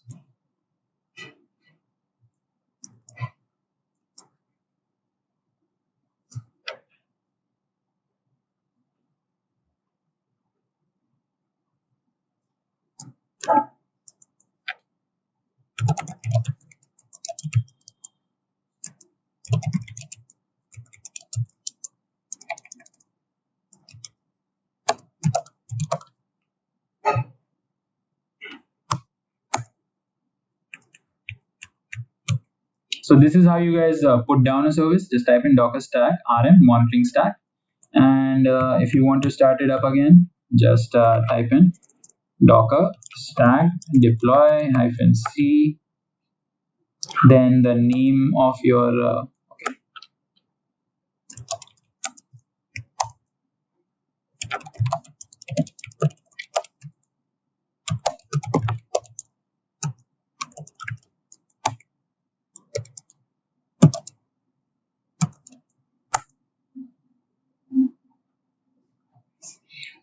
Now let's talk about Spring Boot. Let me just give you guys a clear idea. Java is a programming language that you use to make a lot of different kinds of software. You have different kinds of software that you make from it, like desktop applications, like your normal software, your this thing, web-based applications, and many more examples. All right. So Java, when you write in Java, right, you sometimes need to make use of certain libraries and certain functions, and it takes a lot of effort to write these libraries and functions by yourself. So instead of doing that, what you do is you make use of frameworks. These frameworks basically provide you all of those libraries, all of those frameworks, just with a click of hand. From my understanding, that's what Spring is. It's a framework that allows us to basically run Java modules, a lot of different modules that are there in Java, that you use with Java to create applications. It's like .NET, right? But it's a little different than that. It's more of a framework. Like it's basically used to create web applications, and makes all of the process very easy. You don't have to go into a lot of configuration details, where you don't have to configure a lot of the smaller details. And if you do have to configure all of the smaller details, you can do it. It gives you the flexibility to change what you want, because your requirements will always change, right? And based on your requirements, you can make those changes, but it isn't necessary that you have to do it. It makes living with Java and making Java applications a lot more easier. Okay, so now Spring has like a lot of different things, and Spring Boot is one of those things. Now Spring Boot is a part of Spring that allows us to deploy applications. It basically makes Java application deployment very easy and a very smooth process, right? So that's what Spring Boot helps us to do. In actual proper enterprises, right, developers need to deliver software very fast, and they need to do it very very robust way, if that's the right word. And they need to do it in such a manner that in future it needs to be scalable, and it needs to be reliable also. So that's where they make use of Spring, because it's a modular Java framework that is very lightweight. So you can see that you only have to concentrate on specific modules, that you don't have to think about anything else. So if you're working with a specific module, you just work with that module, and it's very lightweight. And it basically gives you a lot of support for modern web applications that you want to develop. And you have supportability for a lot of different technologies with Spring also. All right, so yeah, so Spring is out of the way. Now let's just concentrate on Spring Boot. So Spring Boot, you basically use to deploy Java web applications as microservices. So basically Spring Boot allows you to deploy Java applications without, serverless. So you don't have to use Tomcat separately. You don't have to download Tomcat separately. You can just take your Java application, and if you're using the Spring Boot plugin, then you can directly just deploy your Java application without needing Tomcat. It has inbuilt basically Tomcat, right? So that's what Spring Boot is. And again, in basic, it basically makes our Java deployment very easy. So it comes to that DevOps part, or where it comes to the deployment part, where you have to think about how you're going to deploy something. You have to make sure that your deployment is very smooth, because that's like the main thing when you have to deliver a product to your customers, right? So you need to make it very smooth. That's why I make use of something called Spring Boot. All right, so now that is out of the way, let's go ahead and deploy a Spring Boot Java app with Docker. So guys, this is what I'm going to be doing over here. I'm going to go ahead and launch a virtual machine on AWS. So we'll be using the EC2 service. Let me just open it up. And on that, we're going to deploy a very simple Spring Boot application, okay, using by itself, and then we'll use Docker. All right, so let me click on launch instance. Let me come down. We'll open up Ubuntu. All right, so we'll be using t2.micro. That should be enough.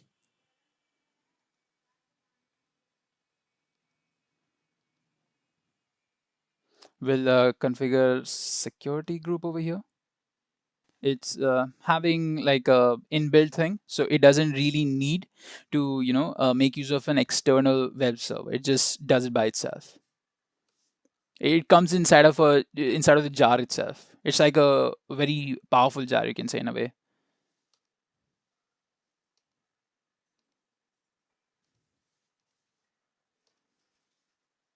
All right, so we have set up our VM. Now let me just launch it. So guys, we'll be using Ubuntu VM.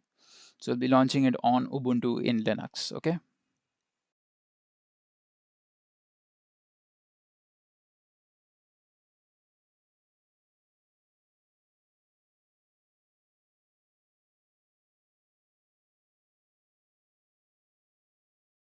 All right, so what we're gonna do first is we're just gonna update the instance. All right. So normally if you're a developer and if you're testing things out, I think you would be using an integrated development environment. I'm going to be doing all of it manually without using an IDE, just, doing it on Windows, Ubuntu. You have plugins for that.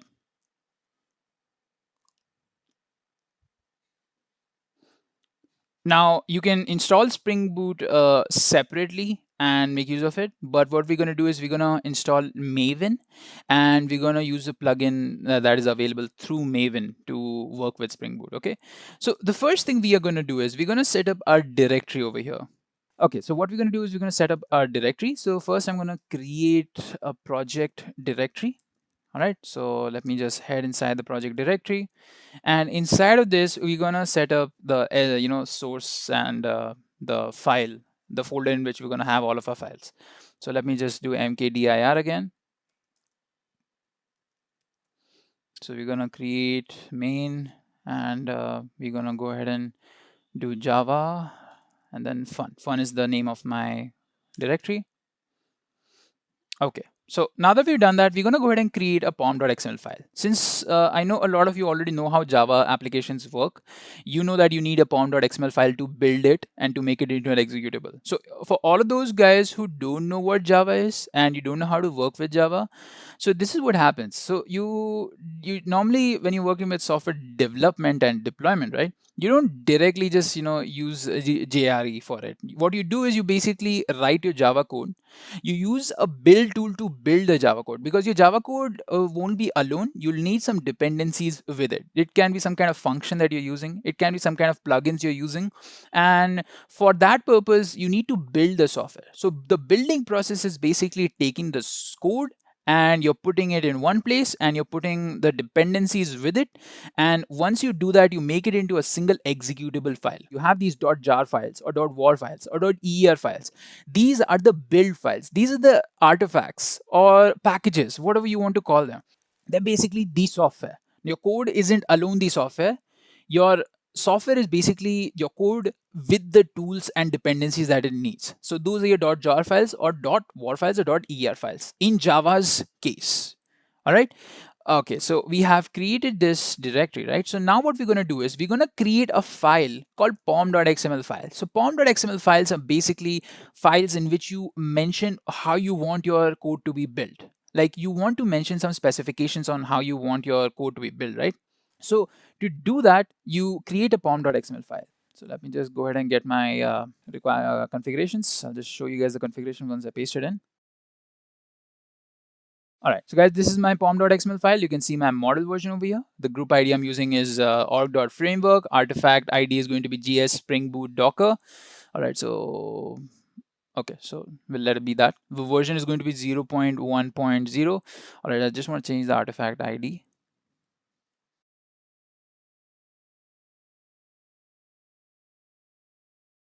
All right, so we'll just keep it Spring Boot Docker. Okay, so version is going to be 0.1.0. This is basically the group ID. Again, all right, let me just come down. So using Java 1.8, and these are the dependencies. So in the dependencies, you can see that we are getting Spring Boot framework, and we're going to be using it directly to run our project. Using this file, we'll be downloading the Spring Boot plugin, and we'll be making use of the Spring Boot plugin once we've used basically downloaded the plugins, right? So to do that, we'll have to make use of Maven. Now Maven is a build tool that helps us to do this. Okay, so let me just save this. So we've made up pom.xml file. Now the next thing we need to do is basically install Maven in our system. Okay, to install Maven, what we're going to do is actually first let me just make the file. So right now we have the src. There's a source. Yeah, main.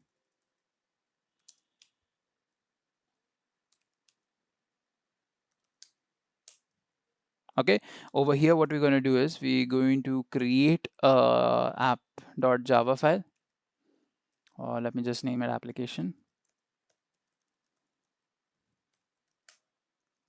Okay, so let me just paste the code that I have over here. So this is a very simple code over here. You guys can go ahead and copy this too.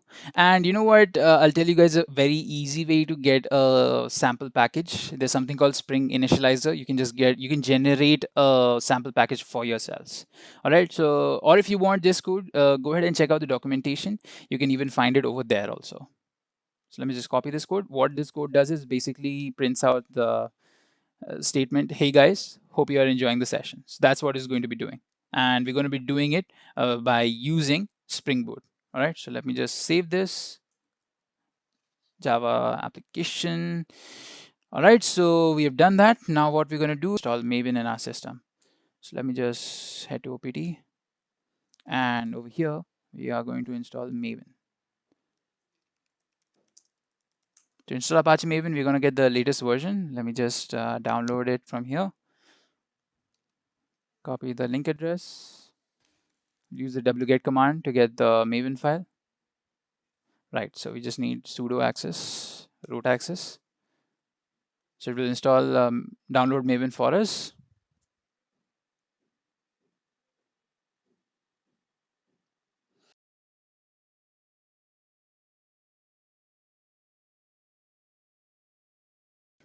All right, so let me install Apache. Let me just unzip it right now. Yes, root access. I keep on forgetting to get root access. Okay, so if we do an ls, we have Apache Maven. We head to bin. Okay, over here, if we do a /mvn, our version, it should not work because I have not downloaded Java. Yeah, so we don't have Java. So what we're going to do is we're going to go ahead and install Java over here. So sudo apt install open jdk -8 -jdk. When you're installing Apache Maven, right, you need Java for that. To always make sure that you have Java, you can check if you have Java or not. One second. Sudo.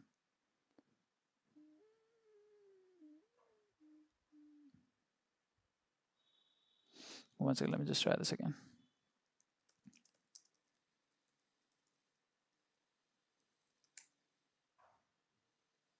So we'll just update the instance. Okay, now let me go ahead and install Java. Sudo apt install open jdk -8 -jdk. Yes. So if you want to check what version of Java you have, just type in Java -- version in your system. Okay, so once we've gotten Maven over here and we have Java, if I do a /mvn version again, you guys can see Apache Maven is working because we have installed Java. All right, so now what we're going to do is we are going to make this global. To make this global, we need to we're going to need to put it in the path variable, environment variable, so it can be accessible from everywhere.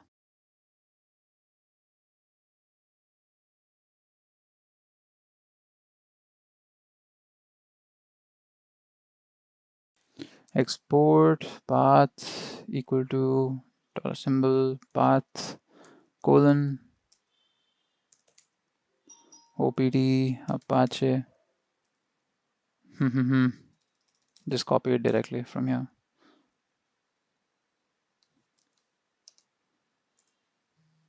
All right, now let's just test this out.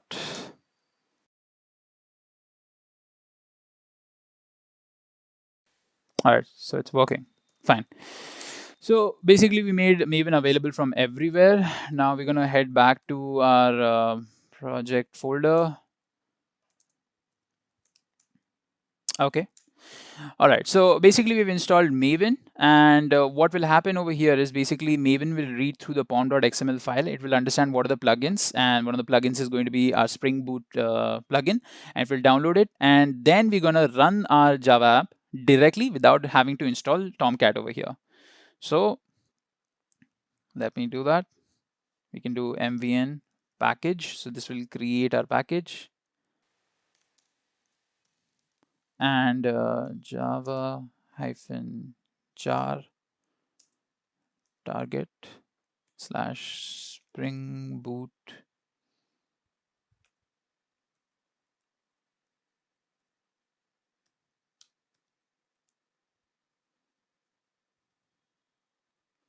dot jar.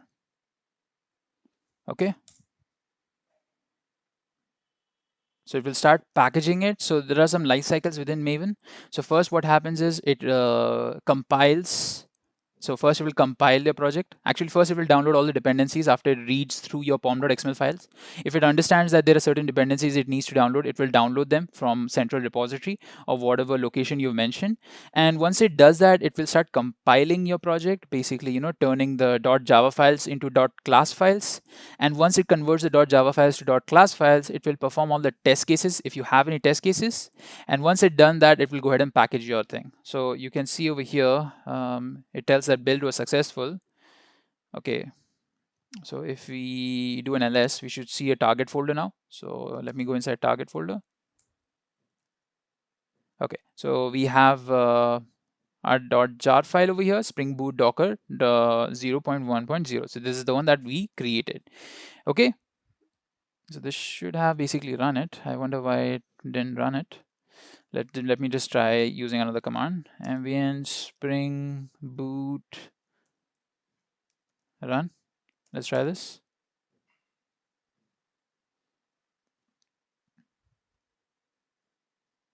All right, so now we're basically running it.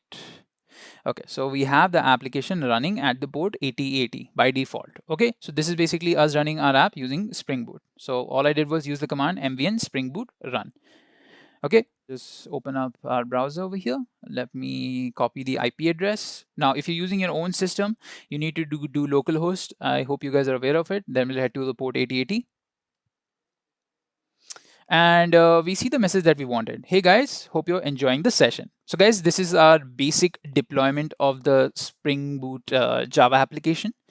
But this was without Docker, and you guys can see over here that it tells us that it was complete initialization and everything. And you see, normally if we wanted to do it, we would have to use Tomcat and everything, etc. But what Spring Boot does over here is it does it by itself. It does a lot of automatic configuration by understanding what our environment is. And once it understands the environment and sees our dependencies, it basically deploys it, right, according to all of those things. Okay, but if you want to configure a Spring Boot to have a specific thing, you can do that still. Okay, so this is our normal deployment. Now let's go ahead and try this with the Docker. So with Docker is the one that we want to check out because Docker is really cool and a lot of people use Docker. So my reasoning is Docker is really cool. What is your reasoning? Okay. So guys, to do this with Docker, what we're going to do is we're going to create a Docker file. So Docker files basically allow us to create Docker images. So using the Docker file, we're going to create an image and then we're going to run that image to become a container. And from that container, we're basically going to run that container, and within the container, all of our app will run. We're using Spring Boot. Okay. So first, I'm going to do a nano Docker file over here in the same location in project itself. And inside this Docker file, I'm going to go ahead and write my requirements. So first, I'm going to use an image. So I will be using the OpenJDK image, OpenJDK colon 8 hyphen JDK hyphen Alpine. So we're using an OpenJDK Alpine image. Okay.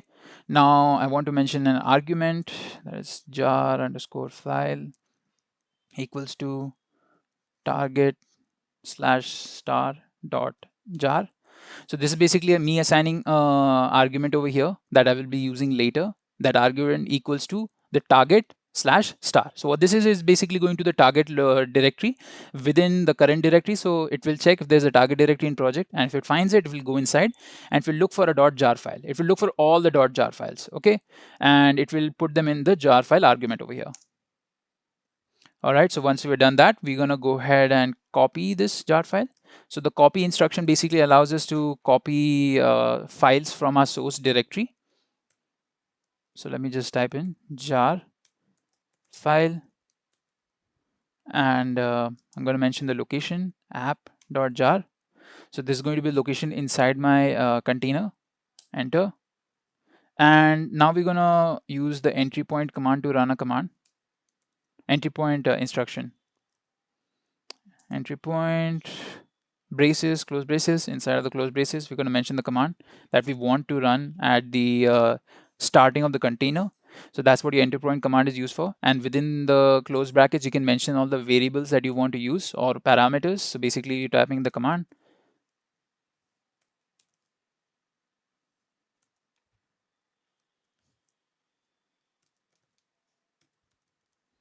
All right. Okay. So let me go ahead and save this. Control O, Control X. All right. So we've created a Docker file. Now we just need to install Docker. So Docker installation is very easy. You just need to type in sudo apt install docker.io. So this time, Ravi, we're using the package manager file because it's going to be very easy. -y. Also, our requirement doesn't need us to get the latest stable version. Once we get this, once we get Docker into our system, we're gonna go ahead and run this file using the command docker build command. Okay. And when you're doing the docker build command, you can, mention the specific name that you want for your image. And if you want to upload it to Docker Hub, you know the format. You need to enter your username first and then your image name. So let me do docker build. Okay, actually, let me check the Docker version over here. All right, Docker install. Now I'll do a Docker build and Docker build. I'll give the name for this. Now this is my username for my Docker Hub account. That's why I'm giving this. So I can later upload this image. You can have your whatever your username is. Sprint boot image and then dot. All right. So let me just create this. Okay. Yeah. So we need to get root permission. So basically this in the end is mentioning the location of the Docker file. Since I mentioned dot, it will look in the current directory itself and it will create the Docker file. But if you need to mention the pathway to your Docker file. So you guys can see all the steps happening. First, it basically got the OpenJDK Alpine image. It pulled it into our local system. And once it pulled it, it went to step 2. That is basically assigning the jar file argument with the actual jar that we have created. So you can only run the build command after you created the package, the .jar package using mvn package. Okay, and then your step 3 will happen where it will copy the jar file using this command and it will take it from the source to the destination. So our destination is going to be app.jar. All right, and then in entry point we're basically going to be running the command when the container is created using the command java jar app.jar. All right, so once it's done, we have created a Docker image. So if you do use a Docker images command. All right, so it use a Docker image command. You guys can see that this is my image that has been created over here. Okay, so now we've created a Docker image for our application. We can go ahead and basically deploy this or run this. So it's a very simple command, that is sudo docker run. We're going to mention the port at which we want it to run. I'm going to mention 8080 because it's pretty cool. And then we are going to mention our image name. Let me mention the image name. Now, if you want this to run in background, you can go ahead and mention the -d tag to run it in the detached mode. But I'm just going to enter like this, so you guys can see the whole process of what's happening here. You can see that Spring Boot is being activated. It will check for a profile. If you guys have a profile, you can enable those profiles also as a command. Okay, so basically it started to run our app. You can see that Tomcat started on the port 8080 and our application has started over here. So if we come back and let me just do it in another tab so it doesn't feel like it's cheating. Copy, hopefully this runs. All right, so you guys can see, hey guys, hope you're enjoying the session, has now been deployed. So this is your Spring Boot Java application deployment using Docker. So what you need to take out of here is basically how you can create your Docker file and how you can run it. And you guys need to understand that it's very simple to do so. Now it may look complicated if you're not acquainted with all of these different technologies. So it's very simple. And it basically helps the developers and whoever is deploying, doing the operations team, or the DevOps engineer working for the company. It makes it a lot more easier. So this is our basic deployment. Now, it wasn't anything fancy, but I did want to show you guys that even, it's a very simple process where you just have to understand the very fundamentals of Docker and Spring Boot, and you can just deploy an app. Now, if you're completely new, you can follow the same steps. And if you want the code, what you can do is we can make use of something called Spring Initializer. So it basically allows you to get sample codes, and you can create your own Maven files. So just go to Google, type in Spring Initializer IO, or just type Spring Initializer, the first link that comes in, right? See, it basically tells you that it generates Spring Boot project with just what you need to start quickly. So if you want a quick start, you can just click on Spring Initializer, open it up, and it's been updated. So you can see that you have a lot of different, configurations that you can do over here. You can choose a Gradle project if you want. So if you're working with Android, you can go ahead and do that. Or if you want Maven, web-based applications, then you can just click on Maven over here and choose your language. So again, Spring works with Java and Kotlin also. So if you want, you can use either Java or Kotlin, or there's a Groovy option also. I did not know about this. And over here in Spring Boot, you can see what kind of version do you want for it. So I'm going to just let it be the latest version. And group over here, you can configure these details also. I'm going to leave these as default because it already has the demo project that we want. And you can see the packaging type you want. You can get the jar packaging or the war packaging, and you have the Java versions also. So if you're using 8 version, or if you're using the 11 version, you can go ahead and make use of these.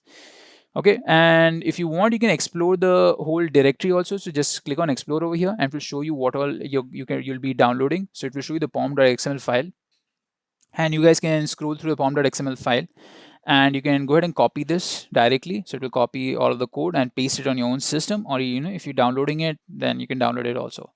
And you'll see the source code files also over here, and you can see the demo application.java. So this is again another demo code that allows you to deploy Java using Spring Boot, and the resources that are being used, and this is the test files. All right. Okay, so that's our session, guys. Now, very quickly, let me summarize today's video. In this video, we looked at various components related to Docker. We have looked at what containerization is, why we need it, and how Docker implements containerization. We have also understood installation and setup of Docker can be carried out. We explored various Docker components and some of its commonly used commands. We looked into the need for orchestration and how Docker Swarm worked with some of its commonly used commands. We also explored what AWS ECR and AWS ECS and how they can be used to create an application. We understood the need for continuous monitoring, looked into the various types of monitoring. Prometheus and Grafana were introduced as monitoring tools, followed by a demonstration for implementing monitoring tasks in Docker using these tools. Lastly, we understood Spring Boot and also deployed a Spring Boot Java app with Docker. If you haven't subscribed to our channel yet, I want to request you to hit the subscribe button and turn on the notification bell so that you don't miss out on any new update or video releases from Great Learning. If you enjoyed this video, show us some love and like this video. Knowledge increases by sharing, so make sure you share this video with your friends and colleagues. Make sure to comment on the video for any query or suggestions, and I will respond to your comments.